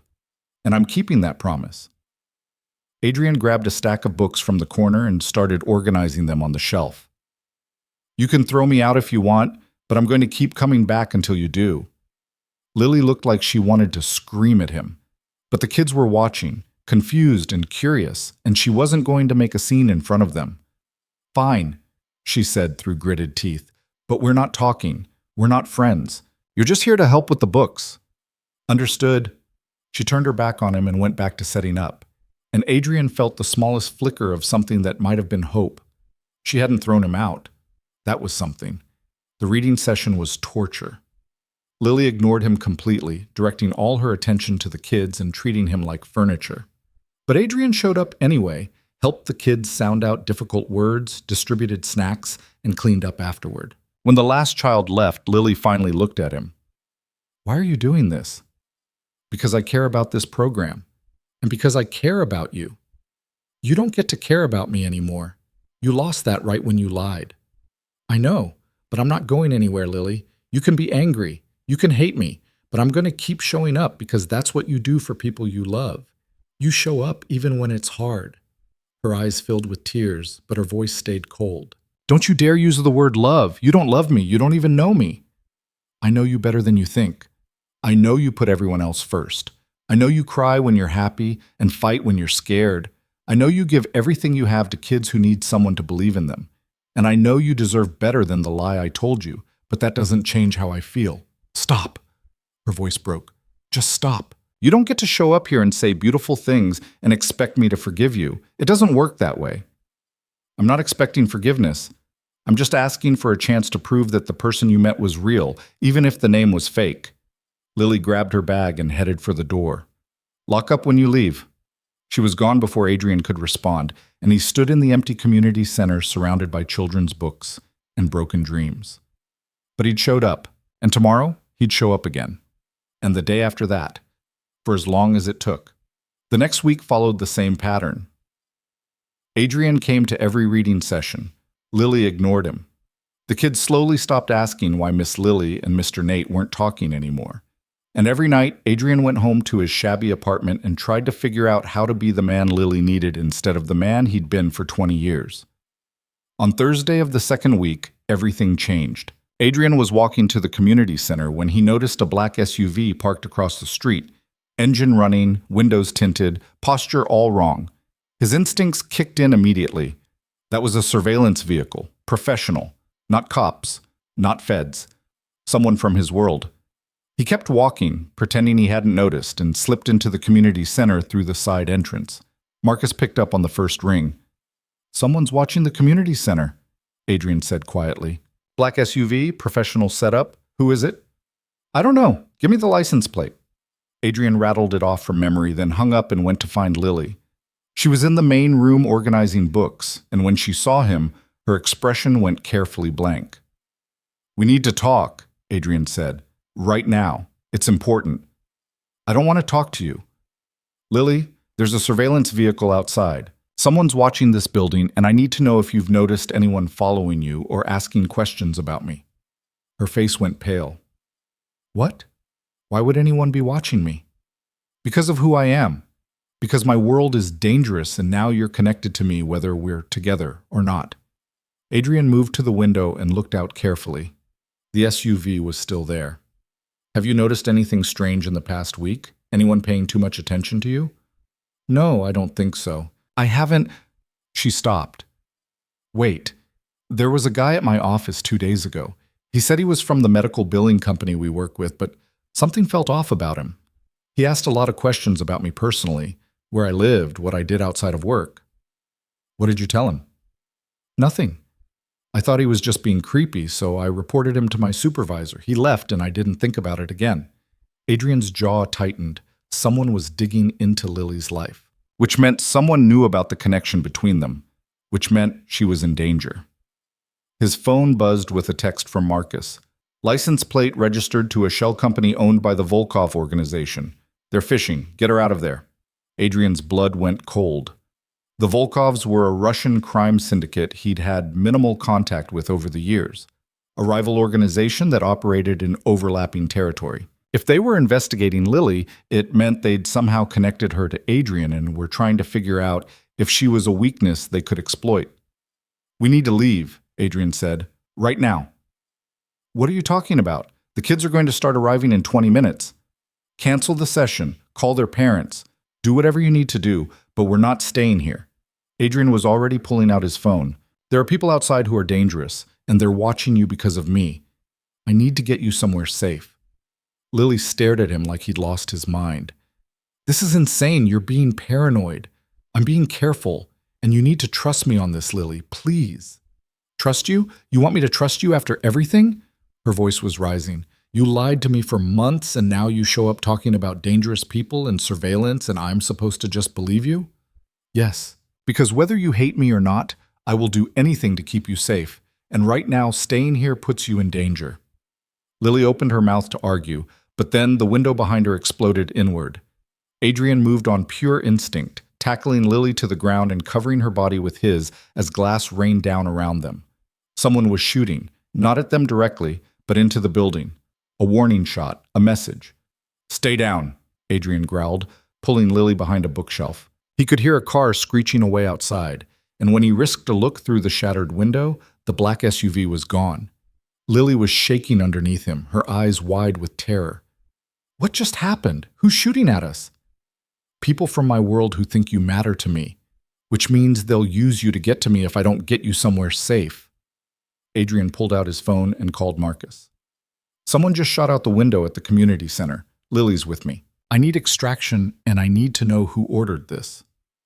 I'm sending a car. 2 minutes. And Adrian? The Volkovs just declared war. This wasn't a warning. It was the opening move. Adrian hung up and looked at Lily. She was still on the floor, breathing hard, her hands clenched into fists. This is because of you. Those people shot at me because of you. I know. I'm sorry.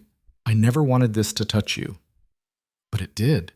It did touch me. And now what? I'm supposed to just go with you? Trust that you'll protect me when you're the reason I'm in danger in the first place? You don't have to trust me. But you do have to come with me right now, because if you stay here, they'll come back. And next time they won't miss. Lily's eyes filled with tears, but she nodded.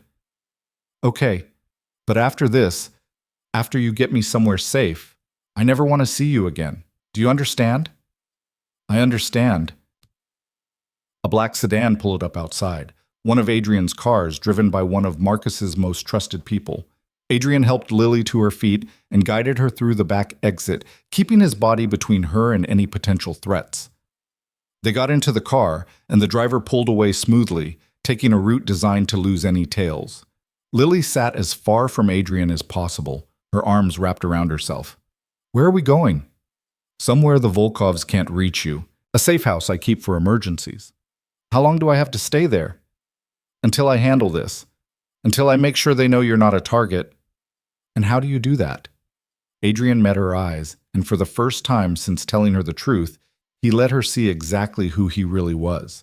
Not Nate, the grocery clerk, not the man pretending to be powerless, but Adrian Vale, the crime boss who'd built an empire on calculated violence and strategic fear. I'm going to have a conversation with the Volkovs, and when I'm done, they'll understand that touching you was the biggest mistake they ever made.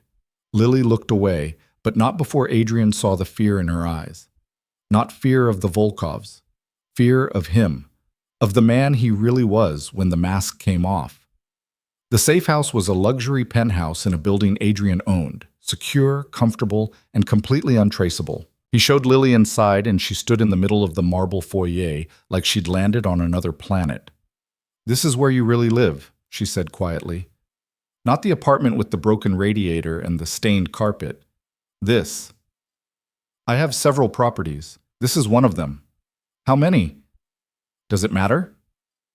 "Yes, because I'm trying to understand how big the lie was. How much of what you showed me was real, and how much was just you playing pretend." She turned to face him. "So, how many properties do you own, Adrian?" He'd never heard her say his real name before. It sounded wrong in her voice. 12 in this city alone. Another 30 across 4 states. Lily laughed, that same broken sound from the playground. 42 properties. And you let me think you were worried about making rent on a grocery store salary. I was trying to understand what it felt like to have nothing. Well, congratulations. You figured it out. It feels like this. Terrified and powerless and completely dependent on someone you can't trust. She walked to the window and looked out at the city lights. How long do I have to stay here? A few days, maybe a week, until I resolve things with the Volkovs. And what does resolve mean in your world? Are you going to kill people? The question hung in the air between them, and Adrian realized this was the moment. He could lie and tell her what she wanted to hear, or he could be honest and let her see the full truth of who he was. If I have to, yes, I'll do whatever's necessary to keep you safe. Lily closed her eyes. I don't know who you are. Yes, you do. You know exactly who I am. You just don't want to accept it. The Nate I knew would never talk about killing people like it was a business decision. Nate was me, Lily. The parts that showed up for you, that listened to kids read, that cared about your program, that was all me. It just wasn't the whole truth. How can I believe anything you say when you've been lying since the beginning? Adrian crossed the room and stood behind her, not touching, but close enough that she could feel his presence. Because I'm not lying anymore. I'm showing you everything. The money, the power, the violence, the decisions I've made to get here. And I'm telling you that despite all of it, the person you met at that grocery store was the most honest version of myself I've been in 20 years. Lily turned to face him, and Adrian saw the war happening behind her eyes. She wanted to believe him, but she'd been hurt too many times to trust easily. I need to be alone, she said. Please. Adrian showed her to one of the guest bedrooms, then went to his office and called Marcus. She's secure. Now tell me everything about the Volkovs. Marcus filled him in quickly. The Volkov organization had been expanding aggressively into territories that bordered Adrian's operations. They'd been testing boundaries for months, and apparently they'd decided to test whether Adrian had any weaknesses they could exploit. Someone had connected Lily to him, probably through the investigation into Voss or through someone who'd seen them together. And now they were sending a message. We can reach the people you care about. What do you want me to do? Marcus asked. Set up a meeting, tomorrow, neutral ground, just me and whoever leads their operation in this city. Adrian, that's dangerous. They just shot at your girl. You can't trust them to play fair in a face-to-face. I don't plan to play fair either, but they need to understand that Lily is off limits. And the only way to make that clear is to look them in the eye and explain what happens if they touch her again. And if they don't listen, then we go to war. And I make sure everyone in this city knows what happens when someone threatens the people I love. Marcus was quiet for a moment. You really love her, don't you? More than I've ever loved anything, which is why I'll burn this entire city down before I let someone hurt her. The meeting was set for the following evening at a restaurant Adrian owned. Technically neutral ground since he wasn't using it to gain advantage, but still his territory. He spent the day making arrangements, positioning resources, and preparing for every possible outcome. Then he went to check on Lily. She was sitting on the balcony, wrapped in a blanket, staring out at the city. She didn't turn when he approached. "There's a meeting tonight," Adrian said, "with the people who shot at the community center. I'm going to make sure they understand you're not involved in my business." "And then what? I just go back to my life and pretend none of this happened?" "If that's what you want, yes. I'll make sure you're protected from a distance. You'll never have to see me again." Lily finally looked at him, and her eyes were red from crying. "Is that what you want?" "No. I want you to give me a chance to prove I'm more than the lie I told. But I'll accept whatever you decide." "How can I trust you again, Adrian? How can I look at you and not wonder what else you're hiding?" "Because I'm not hiding anything anymore. This is who I am. A man who built an empire on violence and fear, who has more money than he knows what to do with, who's made choices that most people would find unforgivable. But I'm also the man who showed up to your reading program every week, who listened to kids stumble through picture books, who fell in love with you because you're the most genuine person I've ever met." He paused. "I can't undo the lie, but I can promise that from now on, you'll only get the truth, even when it's ugly." Lily pulled the blanket tighter around herself. "I don't know if that's enough." "I know, but it's all I have to offer." He left her there and went to prepare for the meeting, knowing that the next few hours would determine not just whether he could protect Lily, but whether she would ever let him close enough to try again. The restaurant was empty except for Adrian, Marcus, and 4 armed security positioned discreetly throughout the space. At exactly 8 p.m., 3 men walked through the front door. 2 were clearly muscle, broad-shouldered, cold-eyed, wearing suits that didn't quite hide their weapons. The third was older, maybe 50, with silver hair and the kind of calm that came from decades of surviving in a world where mistakes meant death. His name was Dmitry Volkov, and he ran the family's operations in the northeastern United States. "Mr. Vale," Dmitry said as he approached the table, "thank you for agreeing to meet. Let's skip the pleasantries. You shot at someone under my protection. I want to know why, and I want to know what it's going to take for you to never do it again." Dmitry sat down across from Adrian and smiled, a cold, calculating expression. "Direct.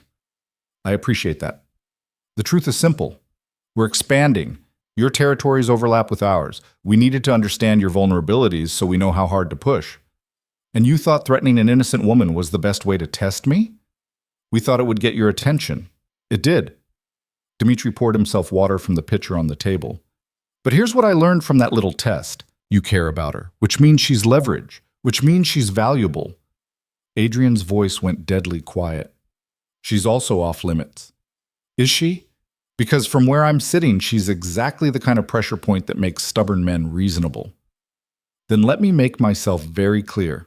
If anyone from your organization goes near Lily Hart again, if anyone even looks at her, speaks to her, or thinks about using her to get to me, I will consider it a declaration of war. And when I go to war, Dmitry, I don't stop until there's nothing left of my enemies but cautionary tales." Dmitry's smile didn't waver. "That's a very dramatic threat, Mr. Vale, but threats only work if you're willing to follow through, and I'm not convinced you're ready to risk everything over one woman." Adrian leaned forward. "Then let me demonstrate my commitment." He pulled out his phone and showed Dmitry a photograph. It showed Dmitry's youngest daughter, a college student in Boston, walking across campus with friends. Dmitry's smile vanished. "I'm not threatening her," Adrian said calmly. "I'm showing you that I have the same capabilities you demonstrated yesterday. The difference is, I'm choosing not to use them, because targeting innocent people is a line I won't cross unless you force me to." "You would go after my family?" "Only if you make me. But understand this. I will protect Lily with everything I have. If that means burning your organization to the ground, I'll do it. If it means spending every resource I've accumulated over 20 years, I'll do it. If it means sacrificing pieces of my own empire, I'll do it." Adrian put the phone away. "So here's what's going to happen. You're going to walk out of here and forget Lily exists. You're going to pull your people back and focus your expansion elsewhere. And in return, I won't interfere with your operations in territories that don't overlap with mine." "And if I refuse?" Then tomorrow morning, every law enforcement agency in this state receives detailed documentation of your organization's activities, your shell companies, your money laundering operations, your trafficking routes, all of it. And while you're busy fighting federal charges, I'll systematically dismantle everything you've built. Dmitri stared at him for a long moment, and Adrian could see the calculations happening behind his eyes. Finally, the older man stood. You're making a mistake, Mr. Vale. Love makes men weak. Maybe, but it also makes us willing to do things we'd never do for ourselves. Adrian stayed seated. Do we have an understanding? For now. But Vale, if your feelings for this woman ever become less important than your empire, remember that we know where she lives. It was a threat disguised as acknowledgement, and Adrian let it slide. Because he'd made his point, and Dmitri had implicitly agreed to back off. At least for now. After the Volkovs left, Marcus sat down across from Adrian. That was risky. You just showed them exactly how much she means to you. I know, but it was the only way to make them understand she's not a pawn they can use. And if they come back later? If they decide to test you again? Then I'll do exactly what I promised. I'll destroy them. Adrian stood and headed for the door. But right now, I need to go tell Lily she's safe. And then I need to figure out if she'll ever forgive me for dragging her into this world in the first place. He found her in the penthouse kitchen, making tea with shaking hands. When she saw him, she set down the kettle. Is it done? It's done. They won't come after you again. How can you be sure? Because I made it clear what the consequences would be if they did, and because they're rational enough to know that some targets aren't worth the cost. Lily wrapped her arms around herself. I hate this. I hate that my safety depends on you threatening people. I hate that I'm some kind of pawn in a game between criminals. I hate all of it. I know, I'm sorry. Stop apologizing. It doesn't change anything. She looked at him with exhausted eyes. I want to go home, Adrian, my real home. My apartment with the neighbors I know and the life I built for myself. I'll have someone take you, but Lily, I need you to understand that even though the immediate threat is handled, you're always going to be connected to me now. People know we were together. They know I care about you, and that makes you valuable to anyone who wants to hurt me. So what am I supposed to do? Live in fear forever? Hire bodyguards? Change my name and disappear? No, you live your life, and I make sure you're protected without you having to think about it. Surveillance that you'll never notice. Resources positioned to respond if you're ever in danger. A safety net that's invisible but always there. That's not living, Adrian. That's existing in a cage you built. It's the best I can offer. The only way I know how to keep you safe is to use the power I have, even if you hate me for it. Lily was quiet for a long time. Then she said, Take me home. Adrian drove her himself, something he hadn't done in years. They didn't talk during the 20-minute ride. When they pulled up in front of her building, Lily reached for the door handle, then stopped. I need time, she said without looking at him. Time to figure out if I can live with who you really are. Time to decide if what we had was real enough to survive the lie you told. How much time? I don't know. But Adrian, don't wait for me. Don't put your life on hold or make decisions based on whether I forgive you. Figure out who you want to be. And then, if I'm ready, maybe we can figure out if there's anything left to save. She got out of the car and walked into her building without looking back, and Adrian sat there until the lights came on in her apartment. Then he drove back to his penthouse and made a decision. He'd spent 2 months pretending to be powerless to find out if anyone could love him. He'd found his answer. Lily had loved him. Maybe she still did, underneath the hurt and anger. But Marcus had been right about something. Love made men weak. Not because it destroyed them, but because it forced them to become something different, something better.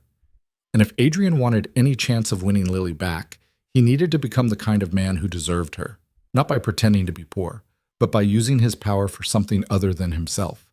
He called Marcus. I need you to set up a meeting with our attorneys. I want to create a foundation. A foundation for what? For kids like the ones in Lily's program. Community centers in poor neighborhoods, reading initiatives, after-school programs, everything that keeps kids safe and gives them a chance. Adrian paused. And I want it funded properly. Enough to make a real difference. Adrian, that's going to take a significant portion of your assets. I know, do it anyway. This is about her, isn't it? It's about being the man she thought I was, the one who cared about something other than power and money. Adrian looked out at the city lights. I can't undo the lie, but maybe I can prove that the person she met was who I'm trying to become. Marcus was quiet for a moment. Okay, I'll set it up. But Adrian, make sure you're doing this for the right reasons. Not to win her back, but because it's who you actually want to be. I am. For the first time in my life, I know exactly who I want to be. He hung up and stood at the window, looking out at the city he'd controlled from the shadows for 20 years. Tomorrow, he'd start building something different, something that mattered. And maybe, if he was lucky and if Lily was willing to give him one more chance, she'd see that the man she'd fallen for wasn't entirely a fiction after all. 3 weeks passed, and Adrian kept his promise. He didn't call Lily, didn't show up at the community center, didn't try to force his way back into her life. Instead, he threw himself into building something that might actually matter. The foundation came together faster than he'd anticipated. Marcus worked with a team of attorneys to structure it properly, a nonprofit organization designed to fund reading programs, after-school activities, and community centers in underserved neighborhoods. Adrian transferred $40 million into the endowment on day one, with plans to add more as the organization grew. You're serious about this, Marcus said one afternoon as they reviewed the paperwork in Adrian's office. More serious than I've been about anything in years. Adrian signed the final document establishing the foundation's board of directors. How long until we can start making grant? 2 weeks? Maybe 3? We need to set up the application process, hire staff to review proposals, establish criteria for funding. Marcus paused. Are you going to tell her about what you're doing? No. If she finds out, it needs to be because the foundation is real and doing real work, not because I'm using it to manipulate her into forgiving me. And if she never finds out, if she just thinks you went back to your old life and forgot about her? Adrian looked out the window at the city sprawling below. Then at least something good came from knowing her. At least her influence made me into someone worth being. But staying away from Lily was harder than any negotiation Adrian had ever conducted. He wanted to know if she was okay, if the kids were asking about him, if she missed him even a fraction of how much he missed her. He'd broken his own rule twice, driving past her apartment late at night just to see the lights on and know she was safe. On the 4th week, Marcus brought him news that changed everything. The Volkovs are making noise again, Marcus said, his expression grim. Nothing direct, but they've been asking questions about your operations, testing boundaries, and I heard through back channels that Dimitri's been telling people the meeting was a bluff, that you wouldn't actually go to war over a woman. Adrian's jaw tightened. Then he didn't understand me as well as I thought. The problem is he might be right, because if this escalates, Lily becomes a target again, and you can't protect her if you're fighting a full-scale war with the Volkovs. So what are you suggesting?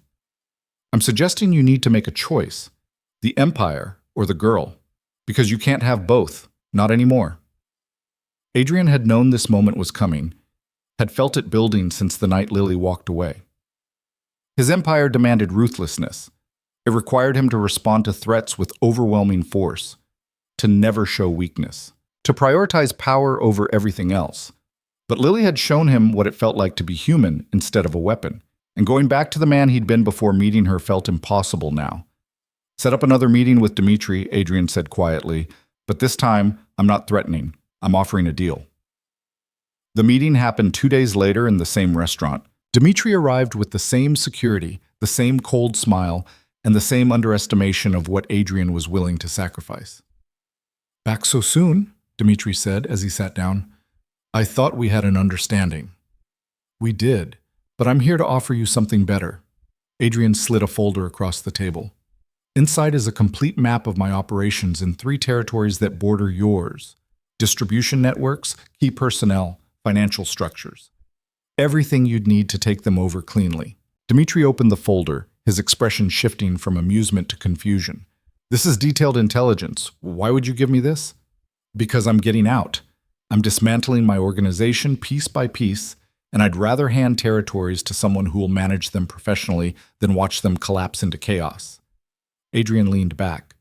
You wanted to expand. I'm giving you the expansion. No war, no bloodshed, just a clean transfer. You're walking away from an empire you built over 20 years because of a woman? I'm walking away because I realized I built the wrong thing. Power and money aren't worth having if you can't use them for something that matters. Dmitri studied him carefully. This is a trick. You're setting me up somehow. It's not a trick. It's a business decision. I want out, and you want in. We can fight each other and both lose resources, or we can make a deal that benefits us both. Adrian pulled out another document. All I need is your word that Lily Hart is permanently off limits. No surveillance, no threats, no contact of any kind. She gets to live her life without ever knowing your organization exists. And if I agree to this, you'll just disappear? Give up everything? Not everything. I'm keeping enough assets to fund legitimate businesses and a nonprofit foundation. But the criminal operations? Those are yours if you want them, along with my promise that I won't interfere with how you run them. Dmitri was quiet for a long moment, clearly trying to find the angle Adrian was playing. But there wasn't one. This was exactly what it appeared to be. A man choosing love over power. You're a fool, Dmitri said finally. In 6 months, you'll regret this. You'll miss the influence, the control, the fear you commanded. And by then, it'll be too late to get it back. Maybe. But at least I'll know I tried to be someone worth loving. Adrian stood. Do we have a deal? Dmitri stood as well and extended his hand. We have a deal. Your territory's for the girl's safety. Permanently. They shook on it, and Adrian felt something he hadn't expected. Relief. He was giving up everything he'd spent 2 decades building, and instead of grief, he felt free. Over the next month, Adrian systematically dismantled his empire. He transferred operations to the Volkovs as agreed. He set up legitimate business ventures for the people who'd been loyal to him, giving them exit strategies that didn't end in prison or graves. He liquidated assets and funneled the money into the foundation and investments that didn't require him to be a criminal. Marcus stayed with him through all of it, even though Adrian gave him the option to walk away. You've been with me for 20 years, Adrian said one afternoon as they finalized the last transfer. You could take your share and build your own organization. You don't have to follow me into whatever comes next. What comes next? Marcus asked. Honestly, I have no idea. But it's not this. It's not looking over my shoulder and wondering when the next war will start. It's not making decisions that require people to get hurt. So what is it? Adrian thought about Lily reading to kids in a broken-down community center, about her giving everything she had to make their lives a little better, about the way she'd looked at him when she thought he was just Nate, like he mattered for reasons that had nothing to do with what he could provide. It's trying to be the man she thought I was, even if she never knows I'm trying. Marcus smiled. Then I'm in. Because honestly, I'm tired of this life too. I'm tired of hurting people. And if you're building something better, I want to be part of it. By week 6, the transition was complete. Adrian Vale, the crime boss, ceased to exist. What remained was just Adrian, a man with considerable legitimate wealth, a nonprofit foundation that was starting to make grants to community programs, and a hole in his chest where Lily used to be. He still hadn't contacted her, still kept his promise to give her time and space. But the foundation's first round of grants was about to be announced, and Lily's community center was on the list. Not because Adrian had engineered it, the foundation's board made decisions independently, but because her program was exactly the kind of work they'd been created to support, which meant she'd find out soon. And Adrian had no idea how she'd react. The call came on a Tuesday evening while Adrian was in his office reviewing legitimate business proposals. Marcus stuck his head in the door. She's here.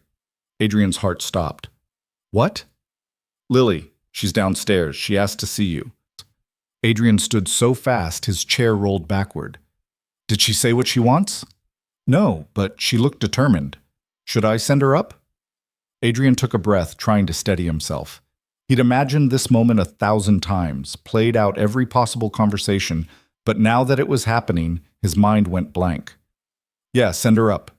He had 30 seconds to compose himself before his office door opened and Lily walked in. She looked different than the last time he'd seen her, stronger somehow, like the past 6 weeks had given her time to find solid ground under her feet.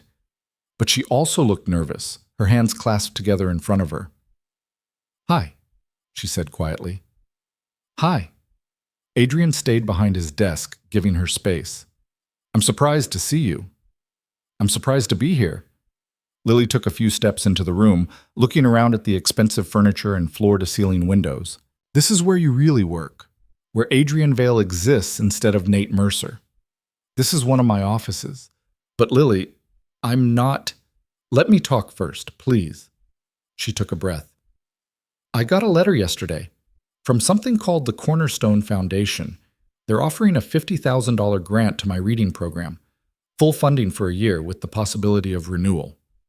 Adrian's chest tightened. That's incredible. Congratulations. I thought it was a mistake at first, or some kind of scam.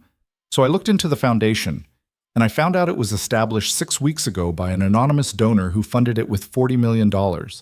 And the foundation's mission is to support exactly the kind of programs I've been running on pennies and hope. She looked at him directly. Did you do this? I funded the foundation, but I didn't make the grant decision. The board operates independently. They review applications and make choices based on merit. But you created it. You took $40 million and put it toward helping kids in poor neighborhoods. Why? Adrian came around the desk, staying a respectful distance away. Because you showed me what actually matters. You gave everything you had to help children nobody else cared about, and you expected nothing in return. That's more real than anything I built in 20 years of running a criminal empire. So I decided to build something real instead. Lily's eyes filled with tears. You did this because of me. I did it because of who you helped me become. Because after meeting you, I couldn't go back to being the man I was before. And because if I couldn't have you in my life, at least I could honor what you taught me. Adrian, She stopped, wiping at her eyes. I've spent 6 weeks trying to figure out if I can forgive you. If I can reconcile the man I fell for with the man you actually are. And I kept going in circles because I was asking the wrong question. What's the right question? Whether you're trying to be better. Whether the person I met was just an act, or whether he was who you're trying to become. She took a step closer. So I need to know, is the foundation real, or is it just another manipulation to win me back? It's real. I've dismantled my entire criminal organization, transferred operations, walked away from territories, given up everything except legitimate businesses and assets I can use to fund the foundation. Adrian met her eyes. I'm not a crime boss anymore, Lily. I'm just a man trying to figure out how to use money and influence for something other than myself. You gave up your empire? For what? For the possibility of being someone you could respect, someone who deserves a woman like you. He paused. I'm not asking you to forgive me. I'm not asking you to give me another chance. I just needed you to know that meeting you changed my life. And whether you're part of my future or not, I'm grateful for that. Lily was crying openly now, and Adrian wanted desperately to reach for her but made himself stay still. I was so angry at you, she said through her tears. So hurt and betrayed. You made me feel small and stupid and used. I know. I'm sorry. But then I started thinking about the person you were when you showed up at the community center. The way you listened to the kids. The way you helped without making a big deal about it. The way you looked at me like I mattered. She wiped at her face. That person was real, wasn't he? That wasn't an act. No, that was me. The most honest version of myself I've been in years. Then why did you lie about everything else? Adrian finally closed the distance between them, but still didn't touch her. Because I'd spent 20 years surrounded by people who wanted something from me. Money, power, access, protection. Nobody saw me. They saw what I could do for them. And I wanted to know if it was possible for someone to care about me when I had nothing to offer. So I became nothing. And I met you. And I fell for the nothing version of you. You fell for the real version of me. The one who existed underneath all the power and money and fear. The one who wanted to matter for reasons that had nothing to do with what I could provide. He reached out slowly, giving her time to pull away, and took her hand. I should have told you the truth from the beginning. I should have trusted that what we had was strong enough to survive it, and I'm sorry I didn't. Lily looked down at their joined hands. I don't know if I can trust you again. Not completely. Not yet. I understand. But I want to try. Because the man I fell for showed me what it feels like to be seen and valued and cared for, and I don't want to lose that because you made a mistake. Adrian's throat went tight. What are you saying? I'm saying I'm willing to give you a chance. Not to be Nate Mercer, the grocery clerk, but to be Adrian Vale, the man who's trying to build something better. The one who funds reading programs and walks away from empires and shows up even when it's hard. She looked up at him with eyes that were both vulnerable and strong. But you need to promise me something. Anything. No more lies. No more secrets. If you're going to be in my life, I need complete honesty. Even when it's ugly, even when you think I can't handle it, I need to know who you really are, all the time. I promise, complete honesty. Always. And I need time. I need to learn who Adrian is instead of who Nate was. I need to see if the person you're becoming is someone I can build a life with. How much time? Lily smiled, a real smile that made Adrian's heart ache. However long it takes. Because if this is real, if we're real, it's worth getting it right. Adrian pulled her close and kissed her forehead, not trusting himself to speak. She wrapped her arms around him and held on tight, and for the first time in 6 weeks, Adrian felt like he could breathe properly. I missed you, Lily whispered against his chest. I tried not to. I tried to be angry and move on, but I missed you so much it hurt. I missed you too, every single day. They stood like that for a long moment, holding each other in Adrian's office while the city lights flickered on outside. Then Lily pulled back and looked at him seriously. I need to ask you something, and I need you to be completely honest. Okay? Are you really done with the criminal stuff? Completely done? Because I can't be with someone who lives that life. I can't spend every day wondering if you're going to get arrested or killed or if someone's going to come after me again. I'm done. I transferred everything to another organization and walked away. The only things I kept are legitimate businesses and the money to fund the foundation. I'm not a crime boss anymore, Lily. I'm just a man with resources trying to figure out how to use them for good. And you're okay with that? You don't regret giving up the power? Adrian thought about his empire, the fear he'd commanded, the control he'd wielded, the wealth he'd accumulated. Then he thought about reading stories to kids in a broken-down community center, about Lily's smile when she talked about helping children nobody else cared about the way she'd made him feel human instead of a weapon. I don't regret it at all. That life was empty. It was just power for the sake of power. But this? Building something that actually helps people? Being with you? That's worth more than any empire. Lily studied his face like she was looking for cracks in the truth. Then she nodded. Okay, I believe you. Just like that? Just like that. Because I can see it in your eyes. You're different than you were 6 weeks ago. Lighter, somehow. Like you've been carrying something heavy and finally put it down. She was right. Adrian had been carrying the weight of his empire for 20 years, and walking away from it had lifted a burden he hadn't fully realized was there. So what happens now? He asked. Now we start over. Properly this time. No lies. No pretending. Just two people trying to figure out if they can build something real together. I'd like that, Lily smiled. Good. Because I already accepted the foundation's grant, and I'm going to need help figuring out how to actually use $50,000. I've never had that kind of budget before. I can help with that, or the foundation staff can. Whatever you need. What I need is for you to come to the reading session on Thursday, not as Nate Mercer pretending to be poor, but as Adrian Vale trying to be better. I want the kids to meet the real you. Adrian's chest tightened. Are you sure? They knew me as Nate. It might confuse them. They're kids. They're resilient. And honestly, I think they'll like knowing that the guy who helped them read picture books is also the guy funding programs like ours all over the city. It'll show them that people with power can choose to use it for good. Okay, I'll be there. Thursday came faster than Adrian expected. He showed up at the community center wearing clothes that actually fit properly, and the kids swarmed him immediately. Mr. Nate, you came back! Where have you been? Miss Lily said you were busy with work, but we missed you. Lily came over and gently quieted them. Everyone, I need to tell you something. Mr. Nate's real name is Adrian. He's been going through some big changes in his life, and he hasn't been able to come to our sessions. But he's here now, and he wants to help. Maya, the girl with braids, looked up at him suspiciously. Why did you lie about your name? Leave it to a child to ask the hardest question immediately. Adrian knelt down so he was at eye level with her. Because I made a mistake. I thought people would treat me differently if they knew who I really was. But I learned that lying to people you care about always causes more problems than it solves. Did you lie to Miss Lily too? Yes. And I hurt her feelings very badly. But did you say sorry? I did, and I'm trying to be better now. Maya considered this seriously. Okay, but don't lie anymore. Lying is bad. You're absolutely right. I won't lie anymore. Promise? I promise. That seemed to satisfy her, and the other kids accepted it just as easily.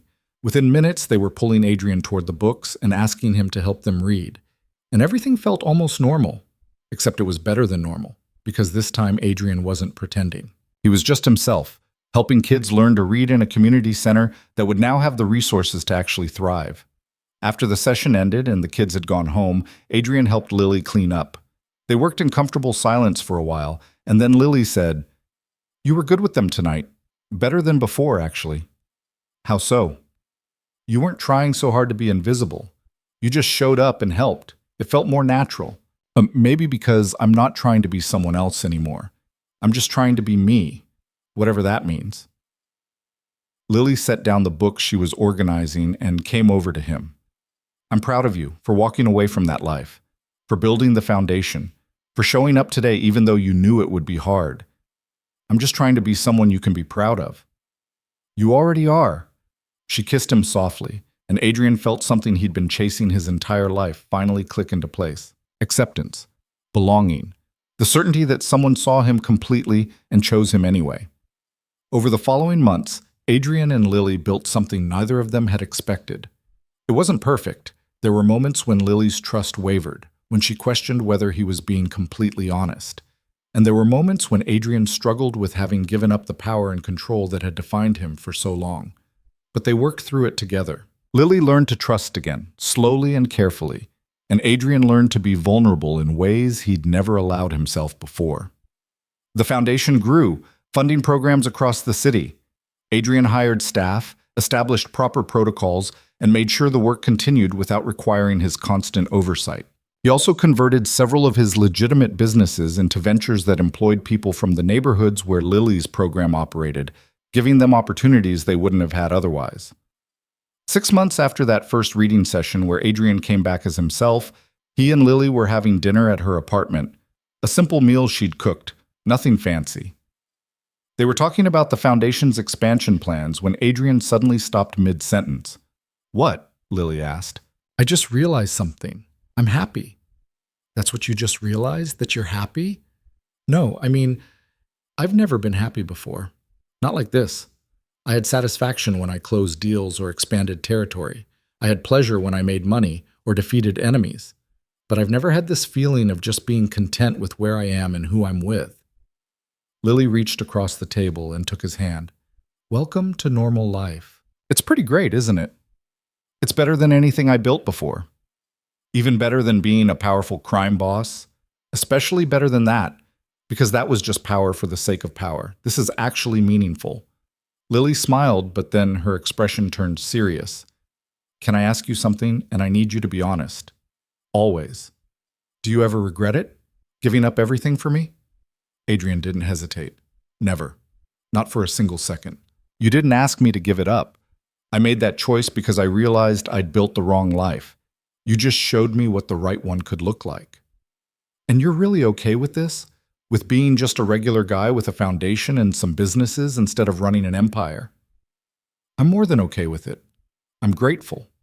Because if I'd stayed in that life, I would have died alone and empty, surrounded by people who feared me but didn't actually care about me. And I would never have known what it felt like to be loved for who I am instead of what I can do." Lily's eyes filled with tears. "I do love you, you know.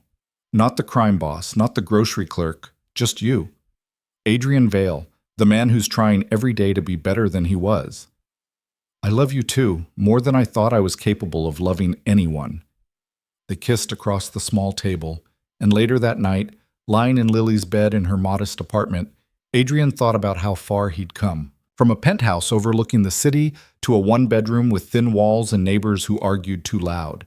From commanding fear to helping kids read picture books. From untouchable to completely vulnerable. And he wouldn't change a single thing. A year after Adrian had told Lily the truth, the foundation held its first annual gala to celebrate the programs they'd funded and the impact they'd made. Lily had fought Adrian on attending, insisting she didn't belong at fancy events with wealthy donors.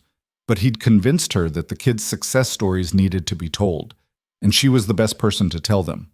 So now she stood at the microphone in a simple black dress that Adrian had helped her pick out, speaking to a room full of people who could write six-figure checks without blinking. "Most of you don't know what it's like to be invisible," Lily said, her voice steady despite her nerves.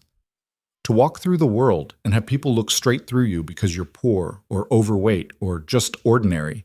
I've been invisible my whole life, and I learned to accept it, to make myself smaller so I wouldn't bother anyone." She paused, and Adrian watched from his table, his heart swelling with pride. "But then I started a reading program for kids who were just as invisible as me. Kids whose parents worked 3 jobs and couldn't help with homework.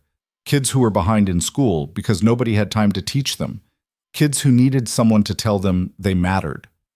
Lily's voice strengthened. "And I realized that being invisible wasn't a permanent condition. It was just what happened when the people with power and resources chose not to look." She gestured around the room. "All of you have power. You have resources. And tonight, you're choosing to look. You're choosing to invest in programs that help invisible kids become seen, that help struggling communities become strong, that help people like me believe we deserve better." The room was completely silent, hanging on every word. "The Cornerstone Foundation gave my program a grant that changed everything. We went from barely surviving to actually thriving. We've doubled our enrollment. We've added art classes and tutoring. We've created a safe space where 20 kids know they matter." Lily's eyes found Adrian's across the room. "And it happened because someone decided that power should be used to help people instead of just accumulating more power." She finished her speech to standing ovation, and Adrian stood with everyone else, applauding the woman who'd transformed his entire existence. Later, after the gala ended and they were driving home, Lily leaned her head on his shoulder. "I can't believe I just spoke in front of 300 rich people. You were incredible. I'm pretty sure you convinced half of them to start their own foundations. Good. The world needs more people using their money for something that matters." She paused. "Thank you for pushing me to do that. I almost said no." "I'm glad you didn't. Those people needed to hear your story. They needed to understand that the programs they're funding aren't just statistics. They're real children with real lives being changed." "Adrian?" "Yeah? I'm ready." He pulled back to look at her. "Ready for what?" "To stop taking things slow. To stop holding back pieces of myself because I'm scared you'll hurt me again." She met his eyes. "You've proven yourself. You've been patient and honest and consistent. You've shown me every day that you're serious about being better. And I don't want to waste any more time being cautious when I could just be happy." Adrian's heart was pounding. "What are you saying?" "I'm saying I want to build a life with you, not someday. Now. I want to wake up next to you and fall asleep in your arms and make decisions together about what comes next. I want all of it." Adrian pulled the car over to the side of the road so he could give her his full attention. "Are you sure? Because Lily, once we do this, I'm never letting you go. You'll be stuck with me forever." "Promise?" "Promise." She kissed him, and Adrian tasted salt and realized she was crying happy tears. When they pulled apart, she was smiling so wide it made his chest ache. "I love you, Adrian Vale. The real you. The one who gave up an empire to be someone worth loving. I love you too. And you're wrong about one thing." "What?" "I didn't give up an empire to be someone worth loving. I gave it up because loving you was worth more than any empire I could build." 2 years later, Adrian stood in the community center, now completely renovated with foundation funding, and watched Lily teach a room full of kids who'd grown up in neighborhoods where nobody expected them to succeed. The center had expanded to include art classes, music lessons, and a computer lab. It employed 5 full-time staff and served over 100 children every week. And in 6 months, it would have a new director to help Lily manage the growth. Because Lily was pregnant and she'd finally agreed to take a step back from the daily operations so she could prepare for their daughter. Adrian had proposed a year ago, on the anniversary of the day he'd told her the truth. They'd gotten married in a small ceremony at the same community center, surrounded by the kids Lily had spent years helping and the staff who'd become their extended family. No elaborate reception, no society guests, just the people who actually mattered. Marcus had been Adrian's best man. He'd left the old life behind too, and now ran the Foundation's operations with the same efficiency he'd once applied to criminal enterprises. "You ready for this?" Marcus had asked Adrian the morning of the wedding. "Marriage, fatherhood, the whole domestic thing? More ready than I've ever been for anything." No regrets about the old life? Adrian had thought about it honestly. Then he'd shaken his head. "The old life made me powerful. This life makes me happy. There's no comparison." Now, watching Lily read to the kids with one hand resting on her growing belly, Adrian knew he'd made the right choice. He'd spent 20 years building an empire that meant nothing. And then he'd met a shy woman in a purple jacket who'd shown him what actually mattered. Lily looked up and caught him watching. She smiled, that same genuine smile from the grocery store all those years ago, and mouthed, "I love you." Adrian smiled back and mouthed the same words. And in that moment, he understood something fundamental. He'd come into this experiment looking for someone who could love him when he had nothing to offer. But what he'd found was so much more than that. He'd found someone who'd loved him enough to make him want to be better. Someone who'd shown him that real power wasn't about control or fear. It was about using what you had to make other people's lives better. Someone who'd transformed him from a hollow man with an empire into a whole person with a purpose. And in return, he'd given her everything he'd once guarded so fiercely: his truth, his vulnerability, his complete and absolute devotion. After the reading session ended and Lily finished saying goodbye to the last child, she came over to where Adrian was organizing supplies. "You're staring at me again," she said, but she was smiling. "Can't help it. You're beautiful when you're teaching." "I'm 7 months pregnant and my feet are swelling. I am not beautiful." "You're the most beautiful thing I've ever seen." Adrian pulled her close, careful of her belly. "How are you feeling? Tired? Happy? Excited? Terrified? All of it at once?" "Me too." "Yeah? The big bad former crime boss is terrified of becoming a dad?" "Absolutely terrified. What if I mess her up? What if I can't protect her? What if she grows up and realizes her father used to be a criminal?" Lily cupped his face in her hands. "Then we'll deal with it together. We'll teach her that people can change, that mistakes don't define you forever, that choosing to be better is what matters." She paused. "And Adrian, you're going to be an amazing father because you know what it's like to grow up without love, and you'll make sure she never feels that way." Adrian kissed her forehead, overwhelmed by how much faith she had in him. Faith he was still learning to have in himself. "Thank you," he whispered. "For what?" "For seeing me when I was invisible, for believing I could be better, for giving me a reason to want to be better. You did the hard part. I just showed you what was possible." They locked up the community center and walked home together through streets that had once been dangerous but were slowly becoming safer as the Foundation's programs took root. Lily talked about baby names and nursery colors, and Adrian listened and contributed and felt a contentment so profound it still surprised him sometimes. That night, lying in bed with Lily asleep beside him, and his hand resting on her belly, where his daughter was growing, Adrian thought about the question that had started this entire journey. Can anyone love me when I have nothing to offer? The answer, he'd learned, was yes, but the real revelation was understanding what nothing actually meant. He'd thought it meant being broke and powerless, but the truth was, he'd had nothing to offer emotionally when he'd started this experiment. He'd been hollow and isolated and incapable of real connection. It wasn't money or status that people needed from him. It was honesty, vulnerability, the willingness to be seen completely and to see others in return. And Lily had taught him all of that, had loved him through his worst mistakes and his best attempts at redemption, had chosen him not despite his past, but because of how hard he'd fought to become someone different. Their daughter kicked against his palm, and Adrian smiled in the darkness. In 6 months, she'd be here, and he'd get to show her a version of himself that had been impossible before meeting Lily. A man who used his resources to help instead of hurt, who showed up for people who needed him, who understood that real strength came from choosing kindness even when you had the power to be cruel. He'd been the invisible man once, testing whether anyone could see him. And Lily had looked straight through his disguise and found the person he was meant to be all along. That person wasn't a crime boss or a grocery clerk.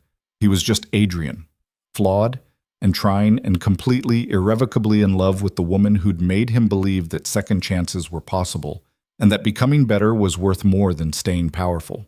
And as he drifted off to sleep beside her, Adrian knew with absolute certainty that he'd spend the rest of his life proving she'd been right to believe in him. Not with grand gestures or displays of wealth, but with the small, consistent choices that showed her every single day that she mattered more than any empire he could have built. Because in the end, that's what love actually was. Not a test, not a transaction, just two people choosing each other, again and again, and building something real from the pieces of who they used to be.